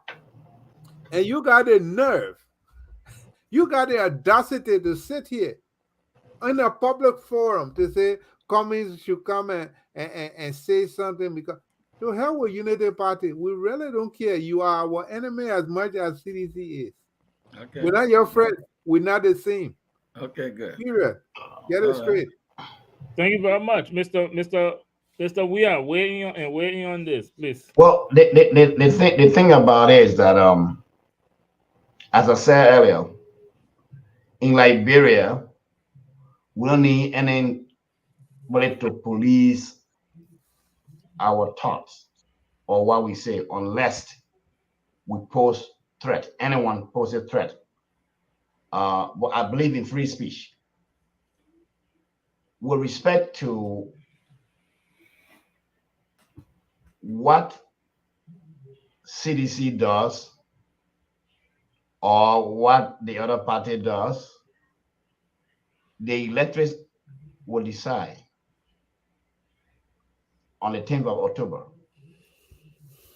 So when you make mention of you respect free speech in the context of Prince Johnson, Okay, in Prince the context of Johnson's Prince speech, Johnson, the statement you just read from Prince Johnson yes. Mhm. did not directly talk about a force, a use of force. He talks about using the public as they were doing in other countries. He said the people's power will be Yes, expressed, will where be they will rise exercised up in the street. with the Arabs, So with the Arab Spring. why it is true I don't support Prince Johnson, but I do not want, because I don't support him. So even when he's talking something for his own right, then I should undermine. I think it will be unfair in this Derek, particular situation. And I also can you let raised the me issue. I say also something raised the issue after where Jawukin? yes, I'm coming. I also raised the issue where Dara DeLong, I hope David Tabet was on, whether the election commission has already released the listing of candidates. I think this is where all the political parties are coming from. Why I say the election commission is dragging the releasing of listing all these people so that people, because on election day, if you are sure, if you get your badge, if you get your voting card, and your name is not appear in that particular district, so this is why it is time for people to verify this. And these are the issues that people are raising, and the delay on the part of the election commission to release the name is where the noise is coming from. The NC can speak on that issue. People need to know whether their name, because you need to verify that now, or else you get your voting card and go to the place and it's not say, an well, important your issue name to is talk not about. your name is not on You the sit list. on there. And I don't know what this guy was saying was right, that they arrested some of the cars with sedition in Grand Jede County. That was uttered by Dara DeLong. We can advocate for NEC to take care of that issue with issuing violence or language, right? What is the violence in that statement? The Bishop people will take, Hagar, you will protect if their you look vote. at Is that that violent? statement, if you look at those words, he referencing the Arab Spring. I'm sure you know what the Arab Spring is. He's saying here, if you shoot your gun, you kill us. You'll kill us, or you will die. If you're saying that's not, but that was Arab Spring was not violent. It was the people that rise up. That Arab Spring. It was not gone. Armed rebellion, I should add. Armed rebellion. Armed rebellion? Let me give you the opportunity, Mr. Mawolo. Let me say something. CDC made a similar statement when they're in opposition. They didn't lead to war. It wasn't right either. Just because it wasn't right yesterday does not make it to be right today. It never promised the country to end a war. George we have brought in armed. Bishop Hagar, let's protect Mr. Mawolo. You know, Jawikin, when they say freedom, the only pure freedom is anarchy. That's what freedom is, anarchy. Anything other than that is not freedom. You understand? There are laws that govern. We got to be kind to our country. We know the mess we put our country through. Our country is a very fragile, very, very fragile. It wasn't spoken words, it was action. It wasn't spoken words, it was action. People really pick up. How did it become action? It started with spoken word. What are we saying? What we're saying here, Alexander let me Cummings, just Bobo. understand the context Bishop because Hager, Bishop Hager, you are let's brother give Mr. Mr. Mao. Alexander Cummings, man, too much. Calm down. You know, we got to understand the society we in. I know the Unity Party is so anxious to win, they're afraid of everybody. But it's okay. You just got to run your campaign. They're going to lose anyways. Exactly. Gonna lose what? We're gonna lose. Okay, wait now. So I'm saying that as much as we want to talk about this freedom issue, our country is at a state where there are certain things that shouldn't be permissible. And according to the mandate of the NSA, they're supposed to be a neutral body. They're not supposed to be working for the president. Exactly. They're supposed to be neutral. That's exactly my point. When I say the NSA should call him, I'm saying an NSA that is in the country's interest, not working for the government, should ask him to clarify. Because in a fragile society like ours, do you think that our NSA is not working for we are? I don't know what I think. I'm not talking about what I think. I'm talking about what's supposed to be. In a country like ours, fragile as it is, with a high degree of ignorance, you cannot allow Prince Johnson to start saying those things. He said the other day when the people went to his chair, he said he got 500 people sitting down waiting for him to get command. You don't play. This man is a warrior. And for Joseph Walker to think that Prince Johnson is his friend, that's another fallacy. Prince Johnson is a military strategist. He does everything that way. He thinks he acts that way. If they think that you can use Prince Johnson and push him on the side, we got a rude awakening. Let Liberian people get that, I don't want to call the word, and go elect Joseph Walker and let them try Prince Johnson. You understand? I'm saying to you, our country is fragile.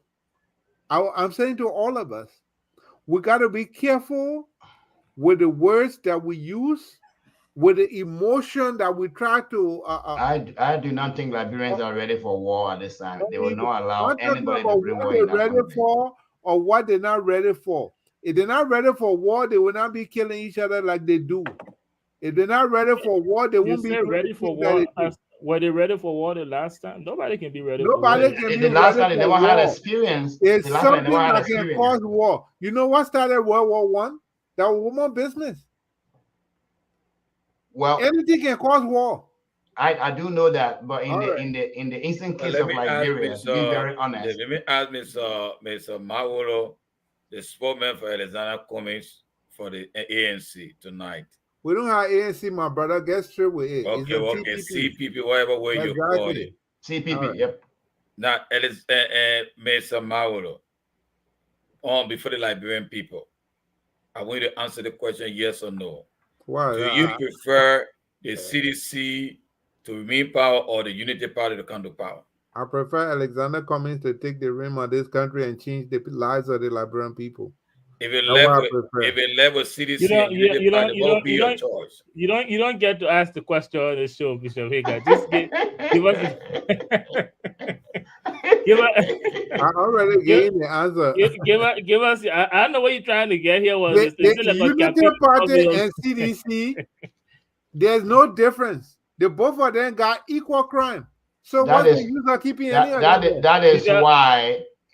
That is why the name I meant. You see, the guy who was here, he talk about Gongo. The only guy that can save that country. Now you're trying to score points here because our guest. The man say he thought of Gongo about pleading for somebody. Gongo is the guy. Now lawyer issue, my brother. We talking about. That's my thing, though. I hear 1 week after the election, we're going to be the justice minister for Joseph Walker. Why you ain't got nobody in UP to be justice minister? One thing is the only guy that can save that country. Before here's the thing. Most people, like what you just said, Mr. Weir, they always use this what I like to call lame excuse Liberian people are not ready for war. They're not what they're tired with war. They've seen what war can do. And my thing is, October 10th presents the perfect opportunity for them to show that they're really not ready for war. Because it's not just Prince Johnson. All of those senators, the lawmakers that are associated with the war, They some should way, vote them somehow, out. they should vote them out. That's how they show that they are Every not ready. single one They of are them not. should be out of there. They are not ready for war. And The problem with Liberian is that our people are being conditioned. so, in other words, they're ready for war. Conditioned by who? They are being conditioned to believing that whenever you are in power or position of power, you have certain privileges. You are untouchable. How you mind to get in power? But this is where I'm going. People get to power because if you were really going by the Article 1 of the Constitution of Liberia, we clearly state that the purpose of coming to power is to serve for the security and satisfaction of the people. Yeah. And whenever you are in power, you are a servant of the people. You are not their master. Yeah, that's the theory. Yeah, that's the psychology. But what is the reality?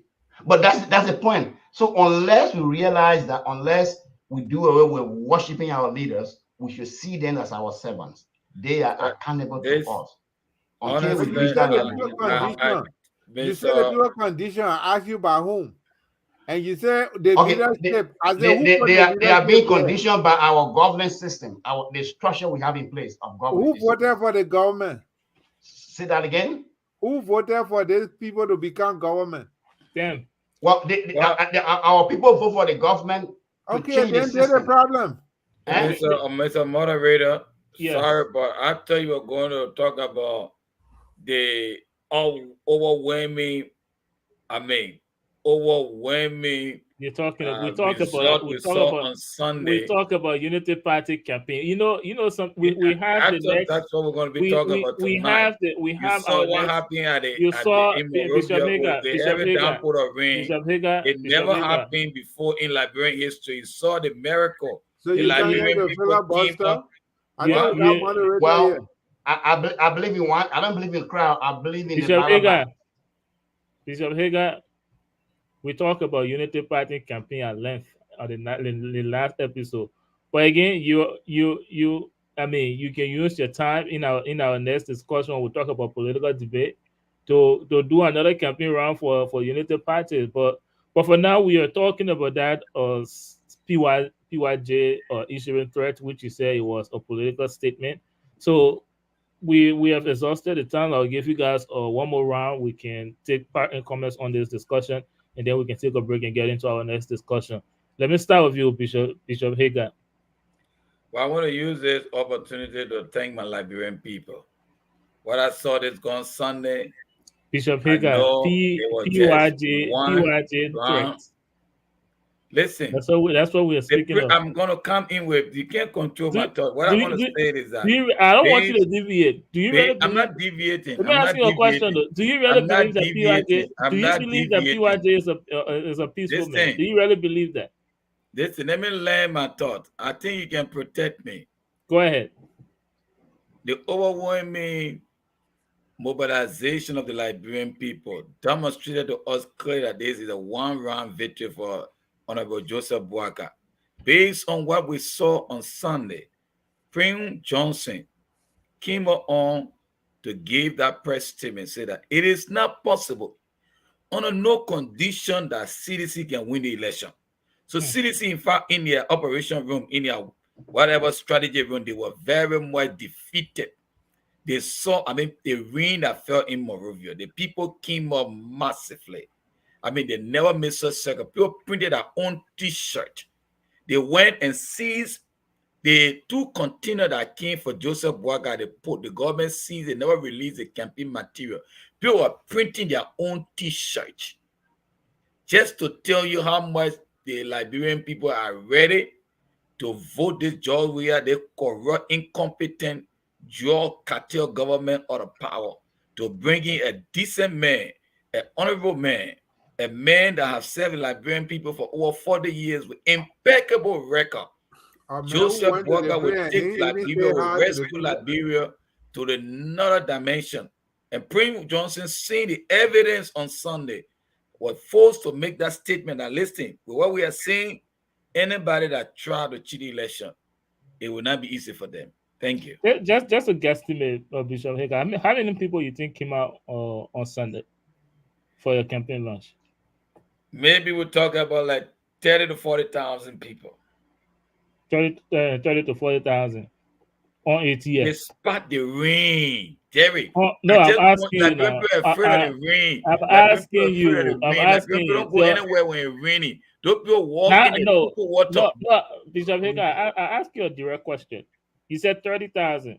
Just in Monrovia, it went on. Okay. All The over entire all the campaign launch. different. How many people you think came out in With Monserrado County? Nima, Lofa. No, in Monserrado County. How many people? Well, I think over 40, 50,000. Over 40, 50,000. Let's just say all of those people voted for all the people that came out. You still have 900,000 voting in Monserrado County alone. And you're saying here under no circumstances Unity Party can lose that election. I'm just trying to. We how do you back up that cannot statement? lose. Those that came He up. was supposed to give me the chance. Let me bust that guy bubble because that's what I was going to tell him. You got 900,000 people registered to vote in Monserrado County alone. Nowhere in the world that everybody will come up. The 900,000 people will not come up. Even About during election 40,000 day. people will determine the vote of 900,000 But people. you said under no circumstances. You can lose Under the no election. circumstances, What data friend. is backing up that statement? Under no circumstances that anybody can win Joseph Walker. He's a man and he's going to get one round victory. All right, we get placed for Alexander Comey. Alexander Comey, you're a good businessman, maybe Minister of Commerce or Minister of Finance. That's your position. You don't know who you're talking about.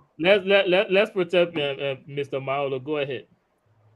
To even tell Alexander Comey you made Minister of Commerce, that means you don't know who you're talking about. Now listen, the whole idea here about this crowd politics, even if we said you brought 50,000 people, CDC brought 50,000 people, if we combine two of your groups, it's less than 10% of the voting population of Monserrado County. So where this ideology that because people came on the street, that means you're going to win. Who you're trying to fool? No, who you're trying to fool? When you went to Kakata, you were not talking about crowd. You were not talking about crowd. Who you're trying to fool? If you need time to Kakata, will give you. We are going to win election. That's not what we said. We didn't tell you that because people came to Kakata, that means we must win election. We don't tell you that when we're closing, when people come to Anthony Tubman Stadium, that means we must win election. Alexander Cummings alone in 2017 fill up the whole Anthony Tubman Stadium. Did he win? No. So what's the idea that because people come, even if you combine your people to fill up SKD and Anthony Tubman Stadium, it's still less than 10% of the voting population of Monserrado. So what is this lie that you people keep on trying to perpetuate on the people? Have you people now gotten tired trying to exploit the ignorance of our people? When will you people explain to them your policies that are going to change their lives? You got nothing to say every day now. Unfortunately, you're not ready. You're not ready. The platform of Joseph Walker. People came and walked in the ring and he insulted their generosity by not even speaking to them. The people did all of that to come and hear him speak. He sat down over there. People got to hold him to walk, and he didn't even speak to the people. Nobody held him to walk. That's insulting. Nobody held him to walk. You didn't see them when they were bringing him. He didn't speak on the campaign launch? Look at the video when they were bringing him in. No. What do you mean? You look at it? Mr. Mao and Mr. Weah, do you give us a last take on this and we will take a break. Okay. Here's what I have to say about the whole Prince Johnson statement thing. I personally experienced the word of Prince Johnson. I was in Negro Town in Simple Bridge. I saw most of the atrocities committed on the island. But that is besides the point. Right now, Did you go for therapy? say that again. Did you go for therapy? Did I No, go for everything's therapy? fine. Everything's fine. Prince Johnson, a peaceful man now. I saw most of this, and I do not I said, did you support go Prince for Johnson. therapy? If I were in charge of anything, I wouldn't allow Prince Johnson. I wouldn't have allowed Prince Johnson to become a senator of our country, of any county for that matter. But it is also true that since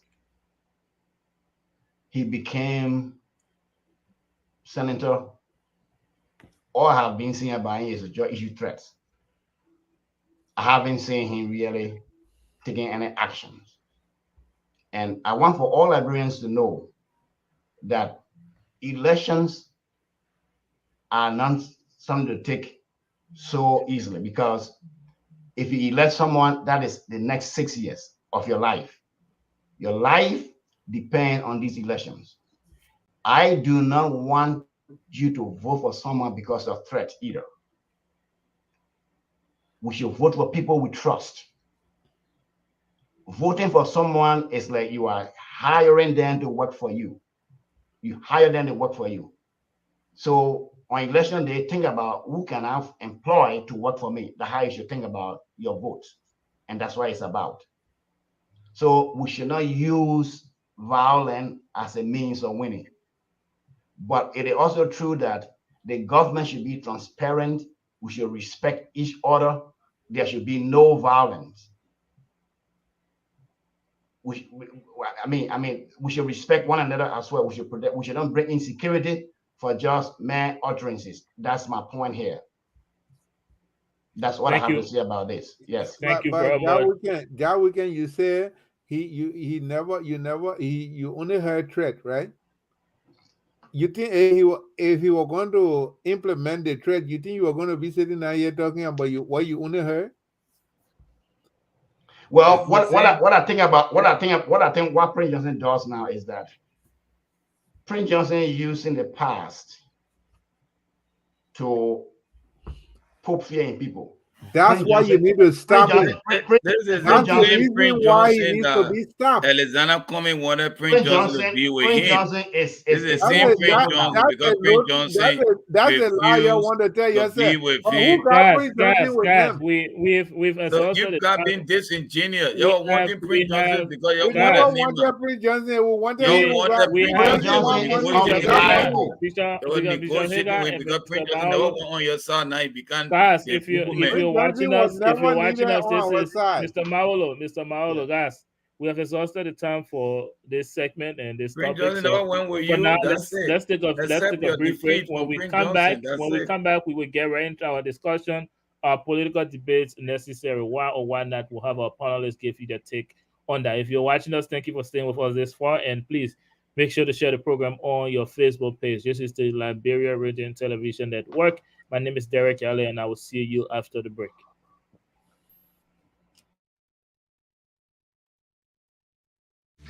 Maintaining your vehicle can be a major investment. That's why, here at Brothers Auto Care, we pride ourselves on providing professional and reliable auto care at affordable rates. Whether you need an inspection, new brakes, or diagnostic reports, our skillful and experienced mechanics are here for you every step of the way. Call Brothers Auto Care now to schedule your next auto maintenance and repair service. At Brothers Auto Care, we help you drive home with peace of mind.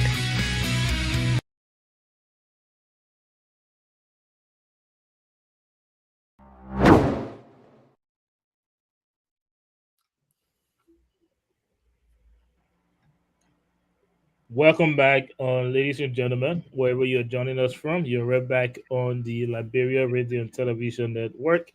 I'm playing host tonight. My name is Derek Yale, and this is episode 3, season 4 of the Hazon. I'm here with my panelists, Mr. Mawolo, Mr. Weir, and Bishop Hagan. And we're having some interesting conversation here. First on the PYJ press conference that was held on Monday of this week. And now we are transitioning into talking about political debate, especially presidential debates for Liberia. While we're not seeing any more debate, especially the presidential debate. We're just 18 days away from October 10th, the elections, but we haven't had a major presidential debate. Are they not necessary anymore? Why are they not happening? So let's have our panelists give you their take on that. Let me first begin with you, Mr. Jai Winkin. We have presidential debate, political debate.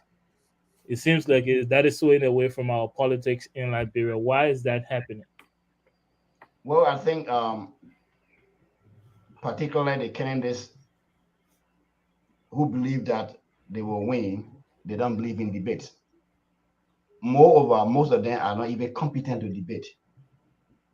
Because, for example, if you were to put any of the candidates and the current president on the debate stage, I think despite is being in power for the past 5 years, you will not be able to debate with somebody with ideas. For example, he delivered a speech here at the UN. Oh shit. Where he said there are a lot of jobs in Liberia. The only time you don't want to work if you don't want to work. The only way you don't have job if you don't want to work. Mm. He made that statement here when people are suffering in Liberia. So, in other words, even if you were to debate anybody, that would be a lot of lies. Debates are very critical. But again, our people are being conditioned to believing that the candidate who goes around giving them money, giving them food, giving them something, they think that the time of election is their time to benefit from the government. That is how they are being conditioned. Because by the time those guys take power, they don't see them anymore. They don't see them anymore. They don't know them anymore. So unless our people are really educated, unless our people know their role, that they are the one who are the masters of those they elect to power, unless they understand that the Constitution requires all elected officials in government to serve as servant of the people. Debating is critical, but are they taking it seriously? Meaning the electorates of Liberia. So debate hasn't been a benchmark to elect our leaders. That is the problem. Thank you very much, Mr. Weird, on the issue of why debate, presidential political debates, swaying away from our politics in Liberia. Now, let me take you, Mr. Mawulo. Give us your take on that. The issue of debate in Liberian politics is how you know our politics is not improving. It is getting, we have debased, the yardstick we use now to measure and to look for our leaders is so low you don't even have to lift your feet to go over it. One of the major thing in this country is the weak press of this nation. This country, Liberia, seems to have no press union, no real journalists, because it is the journalist that forces the presidents or presidential candidate to have a debate. The people, they all got their different wings. It's the journalists, because their job is to be the middle people between the politician and the people. If they're not responsible enough to call these people and hold their feet to the fire, because they're all being paid and as stooges for different parties, they don't worth the name, the title they have. Because if they were serious, they could make public service announcement that anybody, any presidential candidate who will not show up for the debate, the Liberian people should know that person is not in your interest. All of them will show up. No, but they're too cowardly to do that. Everybody too scared. If you're too scared, then don't be a journalist. Then don't be a journalist. And the people, we can keep talking about the people who are being conditioned. How is that conditioning going to change? By then keep on voting the worst people as president? It's not going to change. It's going to even get worse. The only way it will change when you elect people who have the mind of service, then these people will make sure you are not exploited. You elect hustlers, they will hustle you. Or people who can tell you nothing, and they come and make enough noise because you like to dance, they play music for you to dance. Because you like noise, they make enough noise, and you vote them, and then the next moment, you crying because none of your needs are even listened to what's supposed to be met. This is why our country is where it is. They took a footballer because they enjoy watching him on TV doing his job, which was to play football. They assume he can be a president just like he played football. What in the normalcy of man that will tell you because somebody play football he can be a president? Where have you seen that? No, you couldn't convince them. They all did it. 1 year after they were on the street, they don't want a man. They're suffering. If we continue to vote the way we voted, we continue doing the same thing we've done all along. People always say, but you know that how the Liberian people can do it. The way they've been doing it is what got us where we are.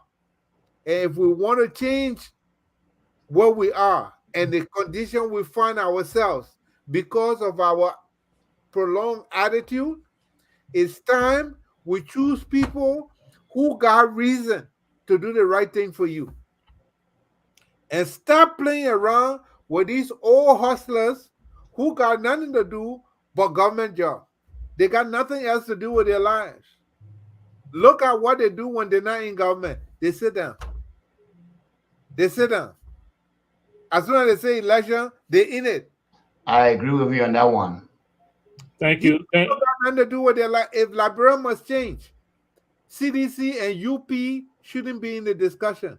And I'm saying that to Liberian people, wherever they are. They should go away. That should be a very important debate topics. But again, let's come to you, Bishop Hagan. Political debates no longer necessary in our elections. Why or why not, Bishop Hagan? Before I answer that question, let me speak You want to my rebuttal friend, to Mr. Mawolo. Everything he said, that's the last part you want to respond to. Joe, go ahead. The president here, Joe Biden, he been in the Senate for 45 years. And you know his record there, right? Hold on, please protect me. People call him all kinds of names, but he was a public servant with distinction. Yeah, still a record in the Senate. So while other people work for international conglomerate like Coca-Cola, it is a blessing for them. Other people stay in Liberia like Honorable Joseph Boakai and serve the country faithfully for he can't show one thing that he has really done. Listen to me. The records are there. I'm not going to school you tonight. Just show to us. It can't just be there. Show us. I don't want to ask you for the last 5 years. You can show to us. The records are there. You dug that hole for yourself. So. Listen, Joseph Boakai served the Liberian people for over 40 years. What was Boakai doing the past? Listen, I'm coming to the issue of debate. I'm coming to the issue of debate. The records are there. Everybody knows. Listen to me. Nobody knows it. Listen to me. Mawolo. Yes. Mm-hmm. When it comes to debate, we can't brush around the bush. Joseph Boakai Alexander Cummings went for debate in 2017. Mhm. The only person that have refused to go for debate in the Liberian political landscape is that incompetent president we have, George Weah. He never That's turned true. up. I agree with you, but Joseph This, Boca coming, said the coming, other coming. day he's not going for Joseph debate. Honorable Joseph Walker ready to go for debate anytime, anywhere. Well, I he believe said you are Alexander not Cummings. going. You're always saying the thing he didn't say. Listen now, listen. I know Uh-huh. Alexander Cummings ready to go for debate. Any Now, day, the press, any hour, anywhere. You see, he goes to and every I can tell you, the old man, my old man will massacre anybody when on the last he debate went stage. to any other station besides home. Listen to me. This is a very sound, very articulate I didn't person say that you understand. I understands say the he ready to issue. debate. Let him Listen, come on. listen. Yes. You want a debate? We can organize a debate between Alexander Cummings and Please Joseph do. Walker. And we're Please going to do. defeat you guys. We're going Please do. to. I'm begging you I'm people. telling you, Please we do. will have a debate. The Please only do. thing is that the journalists want for George Weah to commit himself to debate. He doesn't want to do it. George Weah can't even debate a I third already grade told you student. what the journalists need to do to get Joe Weah coming to debate. Tell the Liberian people, if the journalists say it, the people will believe it. Tell them we're having a debate, presidential debate. Who doesn't come means they don't care about you. They're not supposed to be your leader. Everybody will go there. The Liberian people will listen. Let them hear from us tonight. I am saying that Honorable Joseph No, but you Yuma got no Bwaka authority. How you will say? Well, is ready and prepared to it's not come on the just you, debate stage Bishop at any Hager. time. He been making a lot of press The people not interviews. even allowed to go to contrary stations.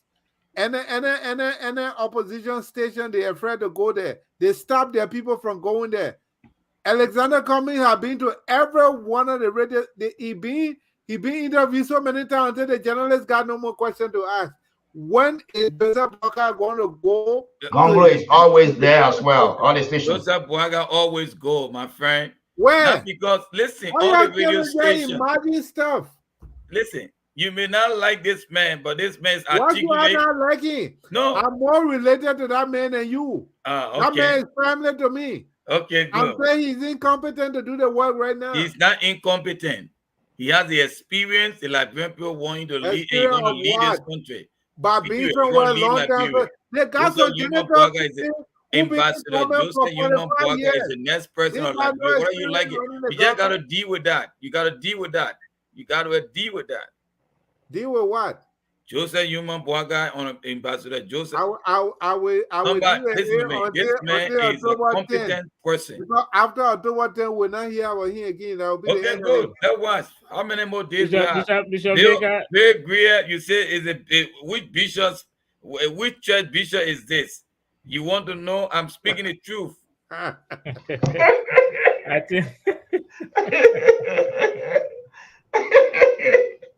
Yeah, they want to know your child, Bishop. The man come for the church the truth. They want to know your child, Bishop. It's very interesting. But to your point though, Mr. Mawola, I think I have to agree with you on your point about the. But you always agree with Mauro on everything. It's not even. It's not. You It's should not be even. the CC. It's not even. It's not. Just hear me This out. show, I'm we not should call this show now CPP propaganda show. That's all we need to call it. If you want, if you want to let me make my point. No, but you the moderator now. You want to know everything why? You agree with Mauro. What Mauro saying doesn't not hold everything. up. This. No, I'm going to agree with you on the role of the media in pushing for debate, because it is the media institution that's supposed to schedule debates, supposed to be tough on the policy of those or running for office, and it's supposed to put them on public notice to come prepare for debates and let them make themselves available. But you don't see that no more. But the media cannot force anybody to appear for a debate also. No, they can't force you. They can invite you. They have their show. The same way they can go on the show, criticize this one person. They can have their show. Hey, we will send you an invitation to debate with, let's say, Mr. Bwaka against Mr. Cummings. And if Mr. Bwaka and Mr. Cummings don't show up, They can talk to their audience that maybe they don't have a policy to If they're defend, ready to or march, maybe they don't. Ambassador They're Boaga not in the. gonna come Maybe up. they're not in the best interest of the Liberian people. The media Exactly. institution can do that. But then the caveat to that is because the opposition community stood and watched the president of Liberia at one point in time inviting media personnel and even giving them compensation. And Giving I them think from money, giving them money giving them before what the we call elections. So cartoons in Liberia. one can believe that the current administration has the entire media institution in Exactly. his pocket. Support. As we speak now, the president of Liberia, they're almost not functioning. I don't even know who the president is. I have yet to see another press Exactly my statement from point. them. So I feel like the role of the media is not even existing right now in our elections, We're and that gonna is change all of that. We're gonna have a robust, I'm gonna independent disagree a little press bit there, after guys. October 10.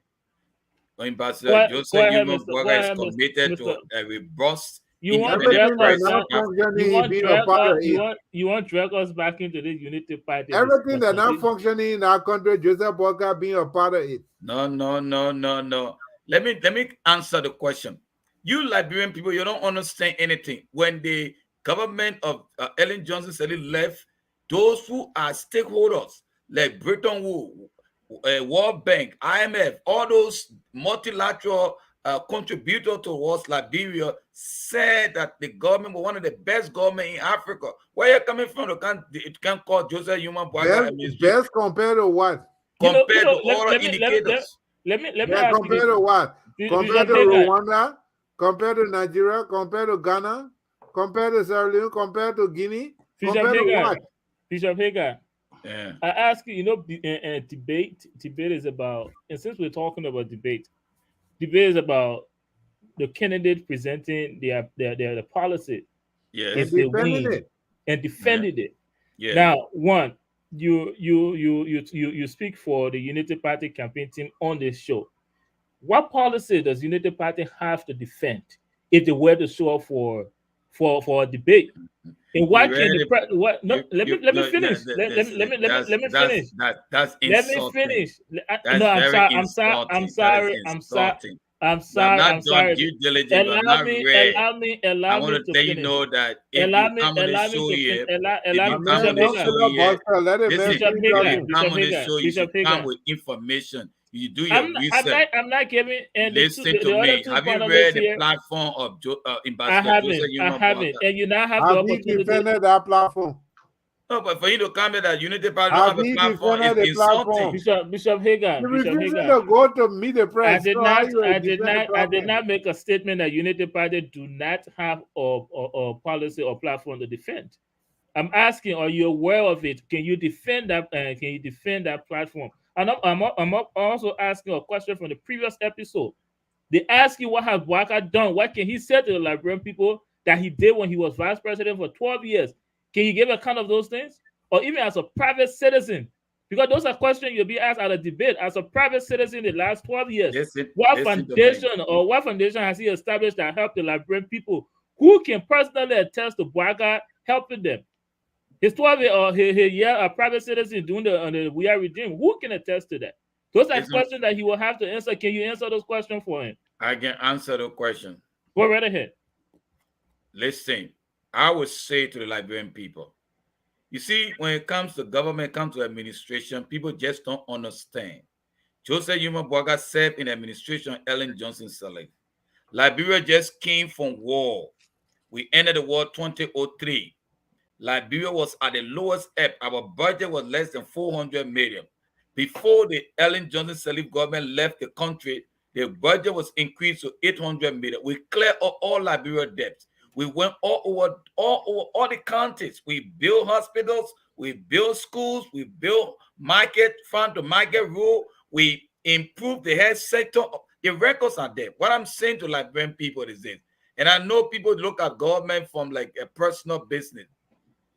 All of the people that monitor the performance of government globally, not only Liberia, we talk about the IMF, World Bank, the Bretton Woods, all of the African Development Bank, just name all of them. The reports are there. When Joseph Human Boaga and Ellen Johnson Sirleaf left in 2017, that administration was rated as one of the best government in Africa. Am I lying? The statements are there. Even the Ellen Johnson Sirleaf received $5 million from the peer review that was launched by the African Union to be one of the best government ever in Africa. So what are you people going to tell me? Common people in Liberia think the government did not do well because they don't have the information, don't know how government functions. Okay. Period. No, okay, let me tell you now, Hagar. Joseph Boyka said he didn't do nothing. He said he was a race car park. So what you're trying to attach, look, the truth is, and we've seen it since they left office, we see Ellen Johnson Sirleaf all over the world.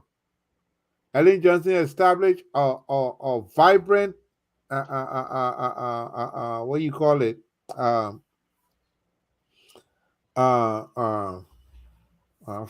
Thing slipped my mind.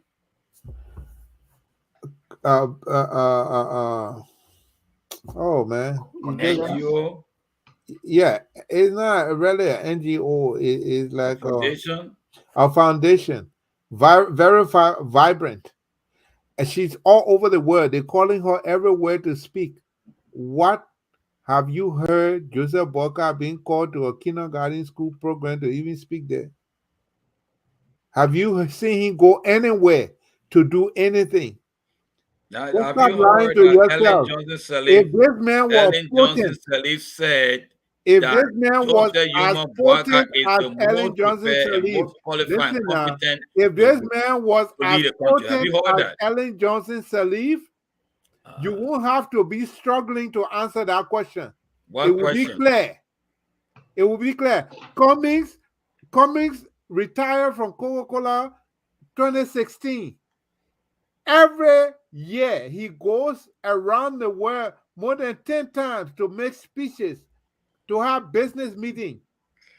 They do it online. He has to go there 4 times. He still serves on board of director all over the world. What is Joseph Boyka doing since he left office? Well, nothing. The thing is just to continue our conversation on debate, and Mr. and Bishop Hagar, that's the importance of debate, because while they can push Walker and continue to ask him what he's done since he became a private citizen, or what he's done during his 12 years as vice president, you can also push the Cummings camp. Why does Cummings think he's the best person for Liberia if he can't even connect with the Liberian people, giving his time in office? Let him present. Again, those are questions. If Cummings, listen, bring the question. Let me. The Liberian people believe that Cummings is a little too arrogant. Really? Yes. And he's not connecting. He feels that he's so superior. That's what y'all want to believe. Y'all, the Unity Party people. That's why Liberian people are proud of him, because he feels like he's entitled to the presidency. Show me any era where you saw the path to the presidency for Cummings was to be vice running mate of Joseph Boyka. And he refused because he felt he knew everything. That's why the Liberian people rejected him. Vice president to who? Joseph Boyka. For what? His path to the presidency. And because he refused, the Liberian people are going to refuse. They're going to reject Cummings to somebody who has no idea. You see why both candidates should show up for a debate, so they can be the one answering those questions for the Liberian people. To be vice president to somebody who that was the only possible path to the presidency for him. With all that wahala, it's possible that with all that wahala, Tiawan is the only guy. I was just about to say with Cummings' desperation, with Waka not having nothing to show, maybe Tiawan can be the best man to lead the country. Tiawan is the best. Tiawan has limitations. Just like every other person. I'm talking about limitation. I'm talking about limitation that can take the country out of what it's in right now. Liberia has an economic problem right now. Yes. But it has an economic problem. Who's And who's best to solve Alexander that? Benedict Who's Cummings. best?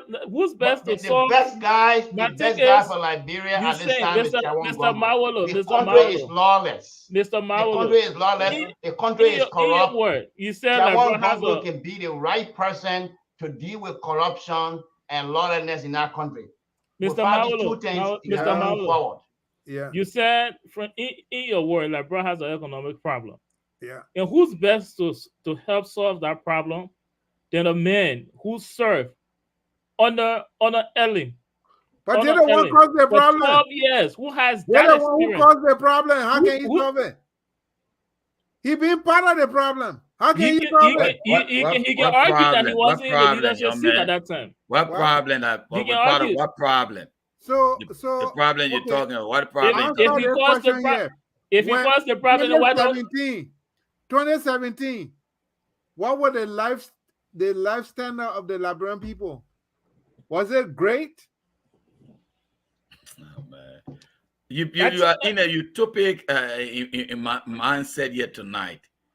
I asked you a question. Is that in Ethiopia? Yeah. What was the living standard of the Liberian people? Was it great? The Liberian people are telling Yes, Joseph Boaga. made it You know what they said to Joseph Boaga? Mawolo, they said, Papa will sorry, oh, they lied to us that you will want. But that's why you Papa have will to sorry, oh, they say. lied You to can tell us. them to sing anything they were singing. Okay. Well, Joseph Boaga, the best president. If you say he caused the problem for 12 years, how about you give him the opportunity to No, fix that I problem? didn't say he caused the problem. I say he was part of the problem. He has Give me no idea of the fixing point the there problem, is- so the problem remains. This Give me may the- be a give me part the- of every successive government since 1973. If Liberia has a problem today, he is a part. He said in cannot 12 speak years, of it. in his words, and I don't want to sound like a surrogate for Unity Party, he said it was a squander opportunity. So he Yeah, asked the but he Liberian was part of people. the squanderers. He's not asking the Liberian was people to part of give the him the opportunity squanderers. to fix that. If he sat out there for 12 years and allowed them to squander, that means he don't know how to fix it. Why he didn't put it down? Or one who argue that he has information on how to fix that problem. So why he Give didn't him the put it down and opportunity. fix it? He waited. A child that was born when they took over was 12 years old before they left. And he took all that time. The point is this: to bring about real change in Liberia, you need a presidency. Exactly. And that's what Boaga is asking for. To bring about a real change in Liberia, the presidency is so powerful in Liberia. So Yes. whatever he or she does, You say what the presidency, right? Who are those people part of the presidency? In our current arrangement of the presidency, who are the those vice people? president? The vice president does whatever assignment the president gave him or her. Okay. So they do So he not part of the make policy. presidency, right? That's the role of the vice president. The vice president is part of the presidency, right? That's correct. But the vice president is not a decision maker like we are and Joel Howard Taylor right now. Joel Howard Taylor So you cannot call go. this kind of presidency functional? No, what I'm saying here is that in order to bring about a real change in Liberia, you need the presidency, because the presidency in our country, as we all know, they control or even judges. So you need the kind of man with that kind of mindset that will allow this institution to work. The reason why we have that problem in Liberia is that our president we have had do not want to allow the institution to work. So they will not put themselves into the like when there is a case in the court, or when somewhere like Joseph Minister are doing this. So in my opinion, the only person that can allow the institution to work in Liberia is Chawon Gongo. He will not interfere. They will be well paid. Corruption will not be tolerated. It will be zero. So no matter whether you get whoever gets there, whether you get there millions of dollars right now, as has been happening, if you don't deal with the problem of corruption and rule of law, we will still face the problem. To further talk about the development of Liberia, you need to deal with the problem of corruption and rule of law.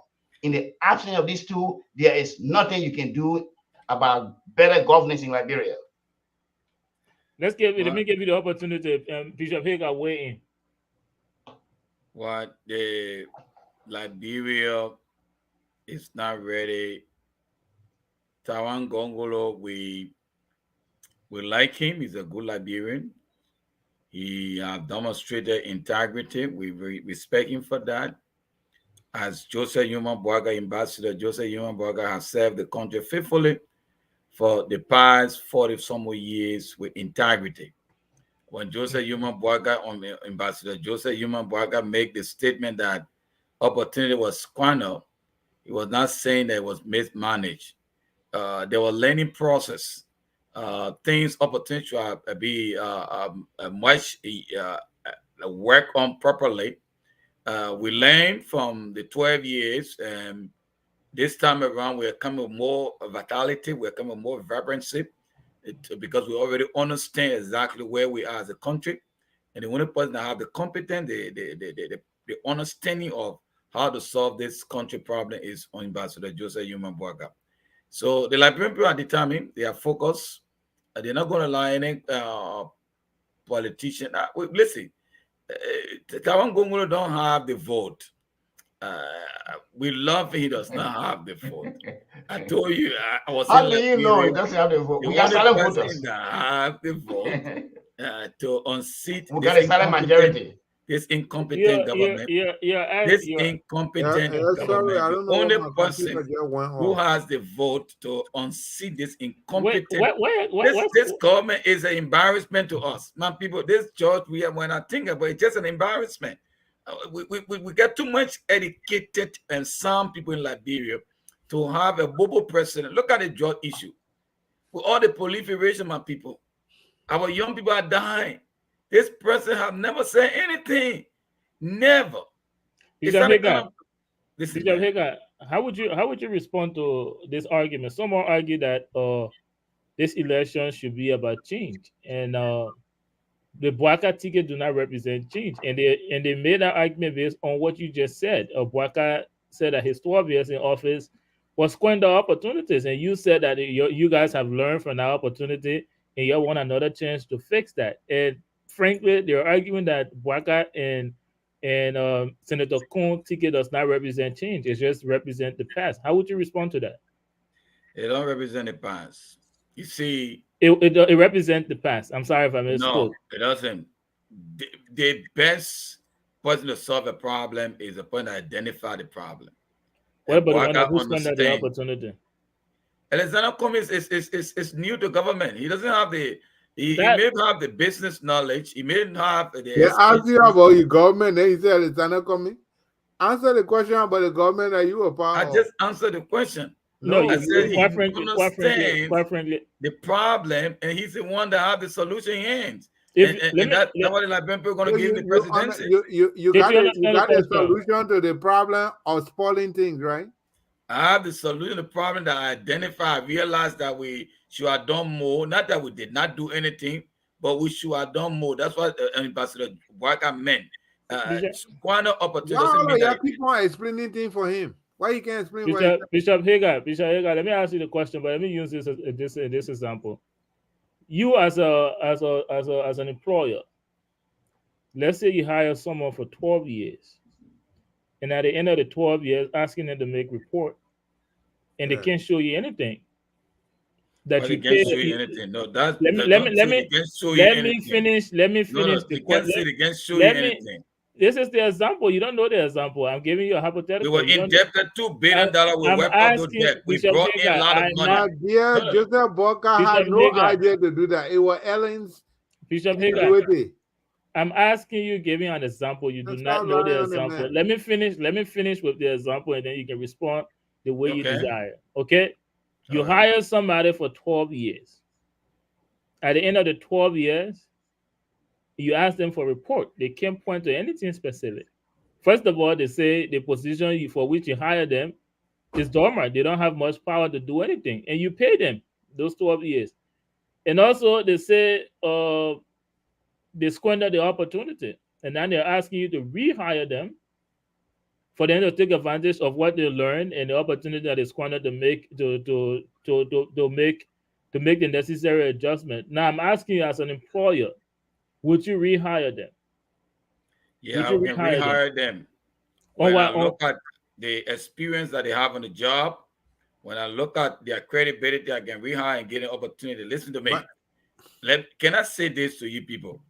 When Joseph Human Boaga, Ambassador Joseph Human Boaga said that he was the vice president, that was a dormant position, and we cannot deny the fact that in the Constitution, the vice president is there to help and support the vision of the president.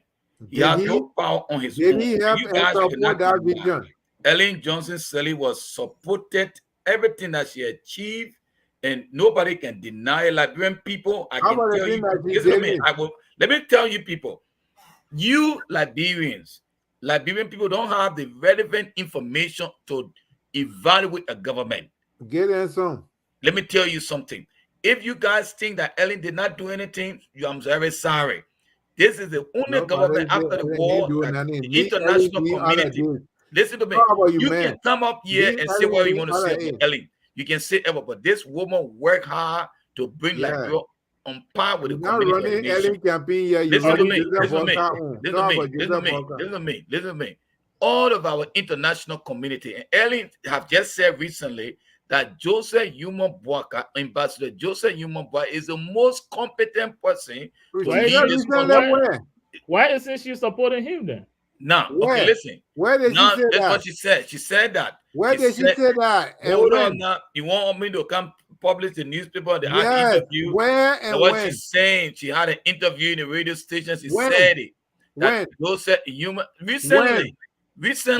Our interview was 2016. Listen to me. You don't right now, try to people here. Ellen support Joseph Human Boaga, and she's going to help the government. Right now, Ellen support Boaga. Yes. Yes, she supported in 2017 too. Let's come to the season. Let's come to I'm saying emphatically yes. Let's come to Taiwan. You're afraid and Council Bongo. You're afraid because Ellen supporting Boaga now. Fellow, you wanted Ellen to support you. Ellen to support you. Okay, that's what you were trying to say. You were trying to go. There was a big announcement coming. Have Ellen come to support you? Has Ellen publicly endorsed a JMB? I'm not aware of that information. I said Ellen is on the train right now. From what source though? Okay, I'm telling you. Let the people in deep dream. Let them stay there. Okay. Let's hear from the Gonglo and from Councilor Gonglo. Okay, guy, look. Liberia is the oldest independent country in Africa. And the purpose of formation was to make that country work like the Western world. That was the idea. It wasn't meant to be built around somebody. It was meant to be built around an idea. But since the formation, Liberians missed out the idea. Instead, we have chosen to build our government around individuals. Until we go back to the idea of the love of liberty brothers here, we will not go anywhere. And there is one man in this election: the corruption, the insecurity, who can make it better. If you get a house in the city, if you get a house in the village, if you get a concrete house, mud house, you need a broom. In this case, whether you are in Liberia, whether you are outside Liberia, we got only one house. We got only one house. We got only one house. And the house we're talking about here is Liberia. Liberia is dirty with corruption and rule of law. That speck of dirt on the face of Liberia require a broom and a lawyer. And that means also people need broom, but the other broom is too small. And that means also the way you get covered, that broom is not clean. Besides that, also that means we have a problem. And like when you have a case in court, you need a serious lawyer. Guys, give me the time. Let's pretend it's when you have it, when Liberia is in serious crisis of corruption and lawlessness. So that means Liberia has a serious case. And as an individual, when you have a serious case, you need a serious lawyer. And in our situation, Gonglo is a serious lawyer that can take care of this particular case.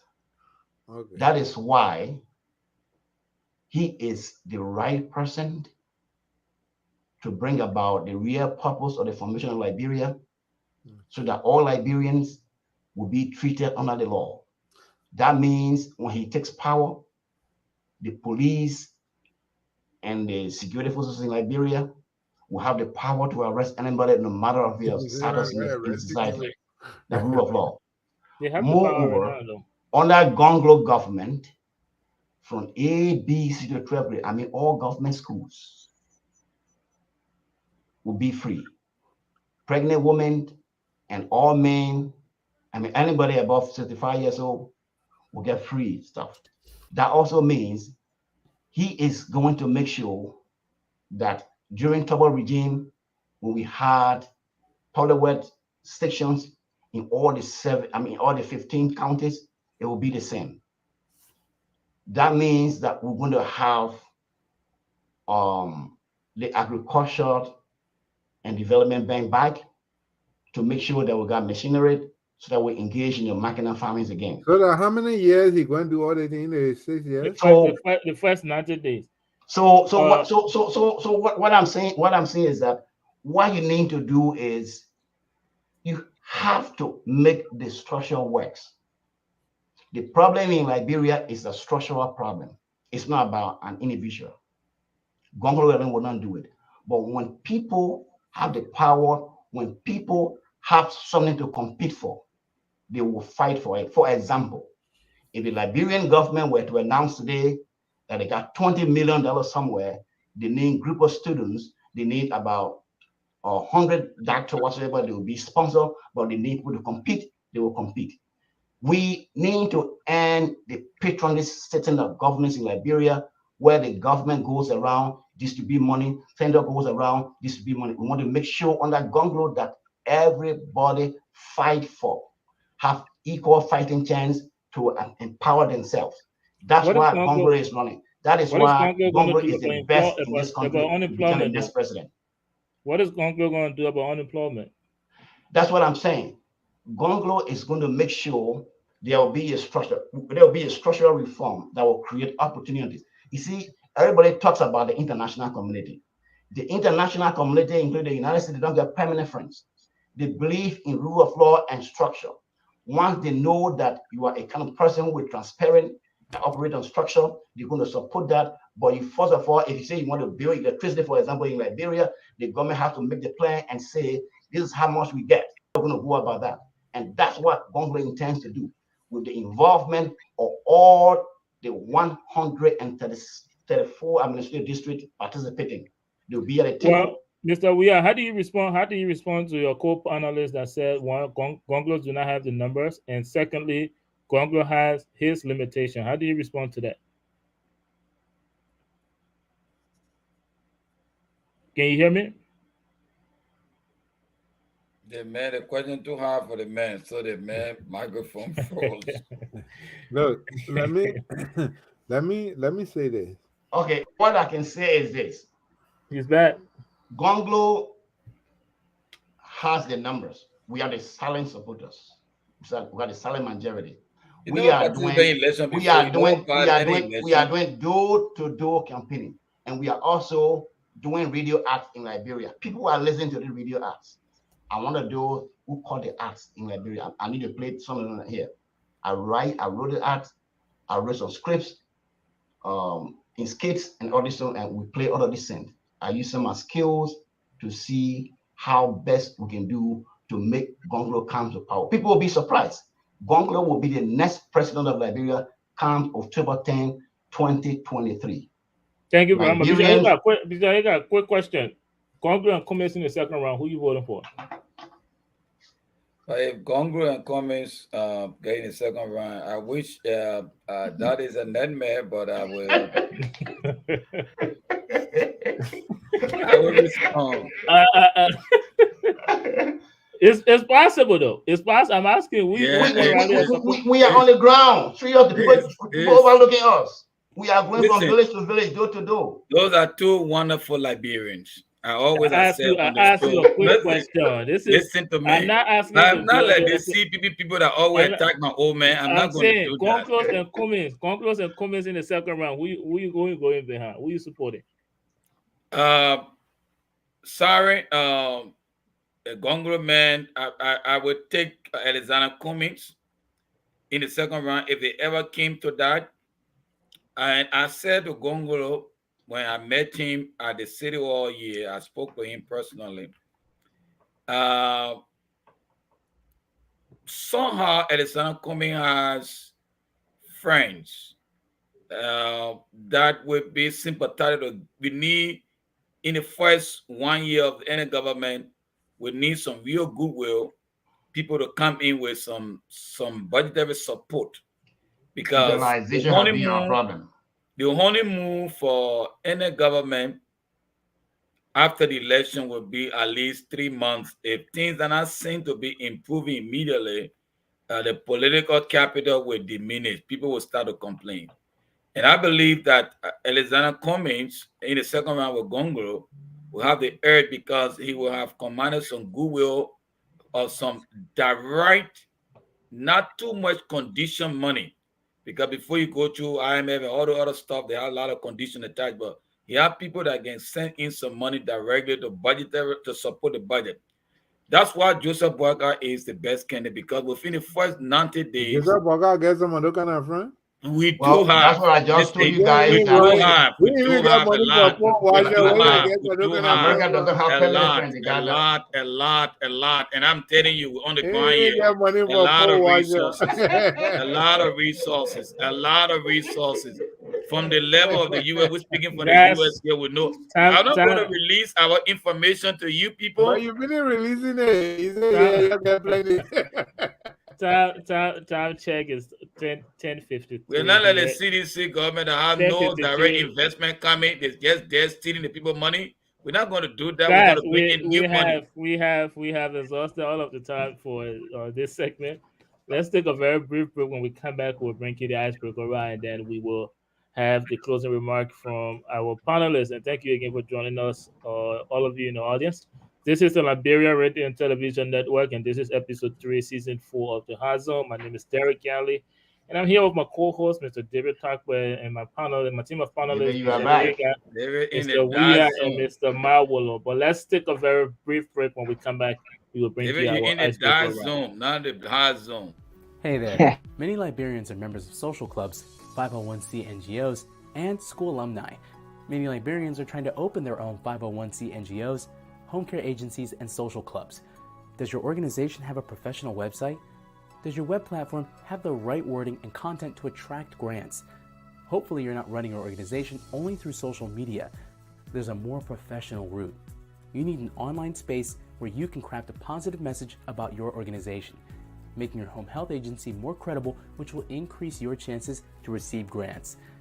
We'll build you a responsive platform for 501c organizations, healthcare agencies, and other types of organizations.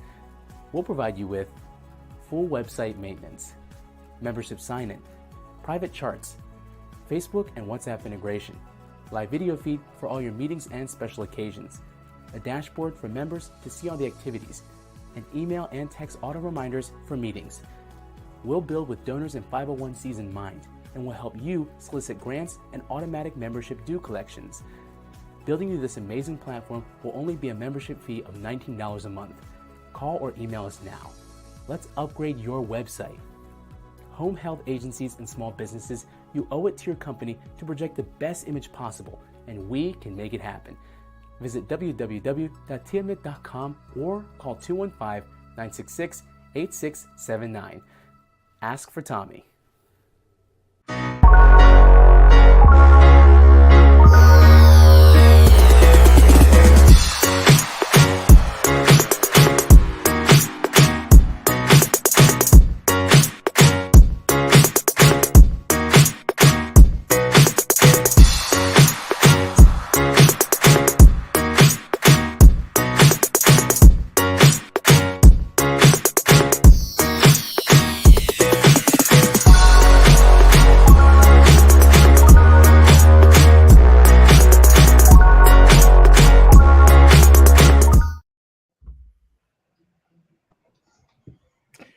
Welcome back, ladies and gentlemen. Wherever you're joining us from, you're right back on the Liberia Radio and Television Network, and we're bringing to you episode 3, season 4 of the High Zone. And you know, here at the High Zone, there's no gimmick, no fluff, just real talk. I'm playing host tonight. My name is Derek Yale, and I'm joined by my co-host from Liberia, Mr. David Tarquin, and I have a team of panelists, Mr. Bishop Hagar, Mr. Ja Winkin Wea, and Mr. J. Mawula. Guys, we've had a very interesting conversation up to this point, and it's now time for us to bring you our icebreaker question, and then we will have you give a closing remark on this episode. The question we have for the night for this episode, with 18 days away from elections, what is your favorite or best campaign slogan you've heard? What is the best campaign slogan in all of the elections you have lived through? So, what is the best or favorite campaign slogan? And we will begin with our reporter from Liberia, Mr. David Tarquin. What is the best campaign slogan you've heard? For me, I don't have any best campaign slogan. Thank you. Now let's move to you, Mr. Ja Winkin. What is the best campaign slogan? Government is a place to serve and not to steal. Let me guess. This is Tiawan Government is a place to serve but not to steal. Thank you very much. What about you, Bishop Hager? Me, they can listen. There's a song that is rolling on. You know what campaign slogan a song would do? Me, I'm voting with my whole heart. Joseph Yuma Bwaka. That's a powerful song I've been playing all night. I'm voting for with my whole heart. It's nothing about money business. Liberian people eat the CDC money, eat your we have money. That money that your money. They bring it to you, eat it. Thank you very much, Mr. Mawolo. You can. There are two of them that I got. You can continue to do the same thing and expect a different result. I think too long for Liberian people. Can't understand that thing. Don't worry about it. Enough for you. I mean, if you can't understand it, enough for you. Don't worry about it. Just speaking my the second thing is that past performance predicts future performance. And from Joseph Boga past performance, we know a future performance can be good. Thank you very much. Took a dig at the United Party camp there, but I see what you're doing. Well, mine is to be honest, I like the CDC campaign song. Yo. I just think it resonated with the grassroots movement. And I just think that people that can Sunday. I like the song. It's song got rhythm to it. I call it a push song. And I like that. But guys, it's been great here tonight. Let me take you guys closing remark and then wrap it up for this episode. Let me start with you, Mr. or Bishop Hagar. I give you 1 minute. We have to get out of here. It's almost 11, so we listen to me. To all the Liberians, I used to be in the Ivory Coast. George, we are used to come there. We were refugees. There is no record that George we ever helped us. We tried to build refugee schools. We went to him to ask him for help. He never did anything. Not one. The only thing George used to do was to come and play football on angry feet, drink liquor, socialize. He never did anything. He is mismanaging our country. He's not qualified and competent to lead our country. The best person for Liberia is Joseph Yuma Bwaka. He's going to take that country to the next dimension. God bless you. October 10th, vote for Joseph Bwaka. Thank you. Thank you very much, Mr. Mawolo. Let me take you next. Your closing remark. You know, in the election between Barack Obama and John McCain came and said all these beautiful things he was going to do. and all that was wrong with the government. And Obama said, yeah, that's true. I agree with him 100%. The only thing is that he was part of it. He was there for 35 years. The same thing we say to Boca. What can you say if you've been part of it, integral part of it? How can you criticize it? You as incompetent as the thing you criticizing. This man, no president who wants to want to sideline their vice president, we send them to represent them at the White House. No president who wants to sideline their vice president, we send them to represent them at the United Nations. No precedent. So that was a lie from hell that Joseph Boca told, and he's still fighting to get out of it. This man is incompetent to the letter. This man, he showed his incompetence when Ellen Johnson Sirleaf asked him to head the Independence Day celebration to Lufa. This man had all the opportunity to build the road to Lufa at that point. He didn't do it. There are no hotels in Wanyama until today. He still didn't do that. People, man. The man was so incompetent that the house that Ellen Johnson was supposed to sleep in was not ready when she got there. This man was in charge of it fully. Thank you. He didn't accomplish that. This man is incompetent to the letter. He is as incompetent as we are, and let nobody fool themselves. If Liberia won the biggest business, let them vote for from Banga to Lofa, or number that UP. road cost. They were Thank going you, to pay bro. that road in 1 year. Number that road cost. Bishop Hagar, we protected. They be honest. When I can't deceive the people, you know what, build a road. We talk about over $700 million road that we're going to get in 1 year time. This is where we protect our fellow panelists to give their closing remark. Let me take you now, Mr. Ja Winkin Weir. Fellow Liberians, the love for country begins with what we do. In this election, if you look at all the candidates, the dressing alone will tell. If you look among them, there is one guy. He is wearing the Liberian flag all the time. The Liberian flag, that African shirt, that African cloak can determine whether you thinking African. The color of Liberian flag. How much does it cost though? Let's talk red, about that. white, and blue. That's not a cheap suit on Congo. That shows he loves the country. That is a demonstration of love. Right, that your own Yaste then very low. And that shows he loves the country. And the other thing to know about the Kennedy support is that, look, as I said before, the problem we have in Liberia mainly are two: corruption and rule of law. Liberia is the only house that we all have, whether you are in London, whether you are inside Liberia or outside Liberia. And to clean that, all of you, your house, you need one thing, that is broom. No, my house get carpet. I need vacuum. What vacuum or that broom? So to clean the corruption and rule of law, that's the symbol Gonglo is carrying.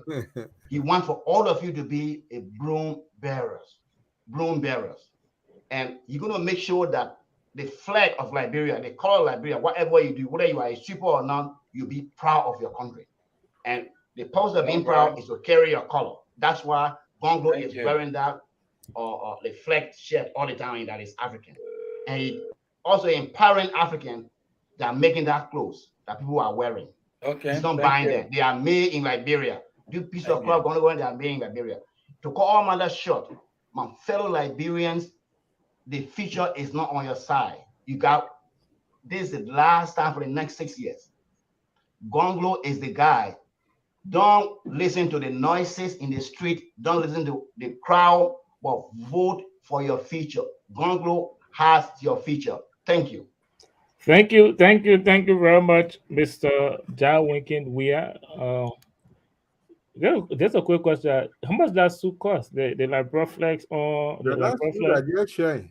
The shirt, right? The shirt Oh, on. they are African. There are some people in the rural area that are crafting them. These are craft. Those are craft. People craft. Yeah, people crafting them.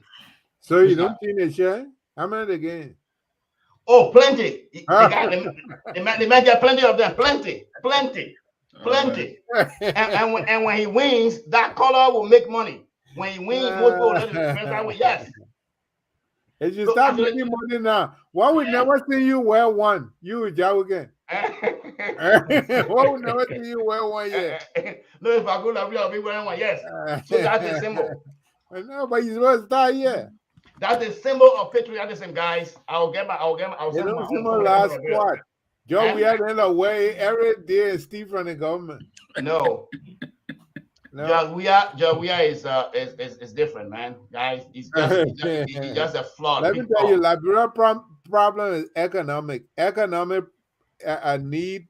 Corruption and rule of law is a problem in Liberia. Corruption comes from economic. But that's the problem, because if you got a structure that cannot contain the corruption, we'll still have. Listen, when people got jobs, they don't think about all these kind of stupid things. Because if you steal the money, you will not create jobs. When there's a corruption, you will not create jobs. You gotta have the money first to create a job. The money is in the country. We got money, but corruption killing us. We got a space for you. Last week, I will vote. Wait, yeah. They can put any party against CDC and UP. I will vote for that party. I would not vote for CDC. First of all, it's 18 days away from the election. You still got space in your cabinet selection. That's trouble right there. But already divided the job. What kind of space you got? Anyways, guys, it's everybody man butt naked took your space over. So what you gonna do? Well, it's been very nice tonight. We had a very interesting. I think it was good that I explained why is he going to worry. I think right now it's just to show that he loves Liberia. That's the Liberian flag. That's what. And those are made in Liberia. People sewing that with that stuff, African stuff. Yeah. Even the proposed to made in Liberia.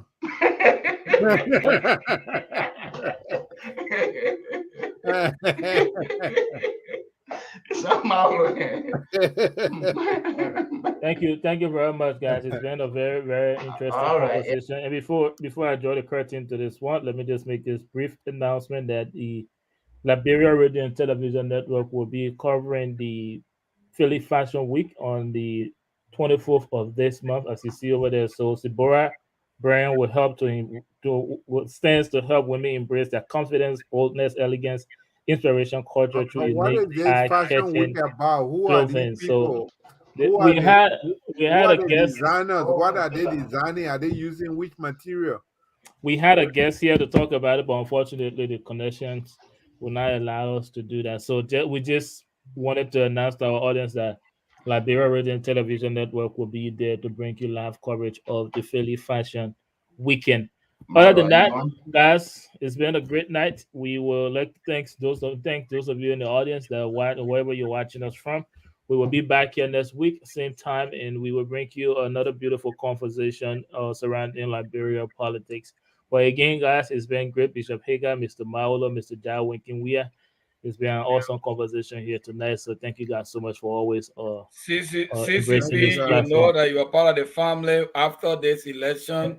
We're going to until we will continue that in the next conversation, guys. It's been nice. We're part of the same family. All right, John, the broom team, man, the broom barrels team. I get carpet now, so what we do with that broom? I can't clean carpet. Have a pleasant night, guys. All right, good night.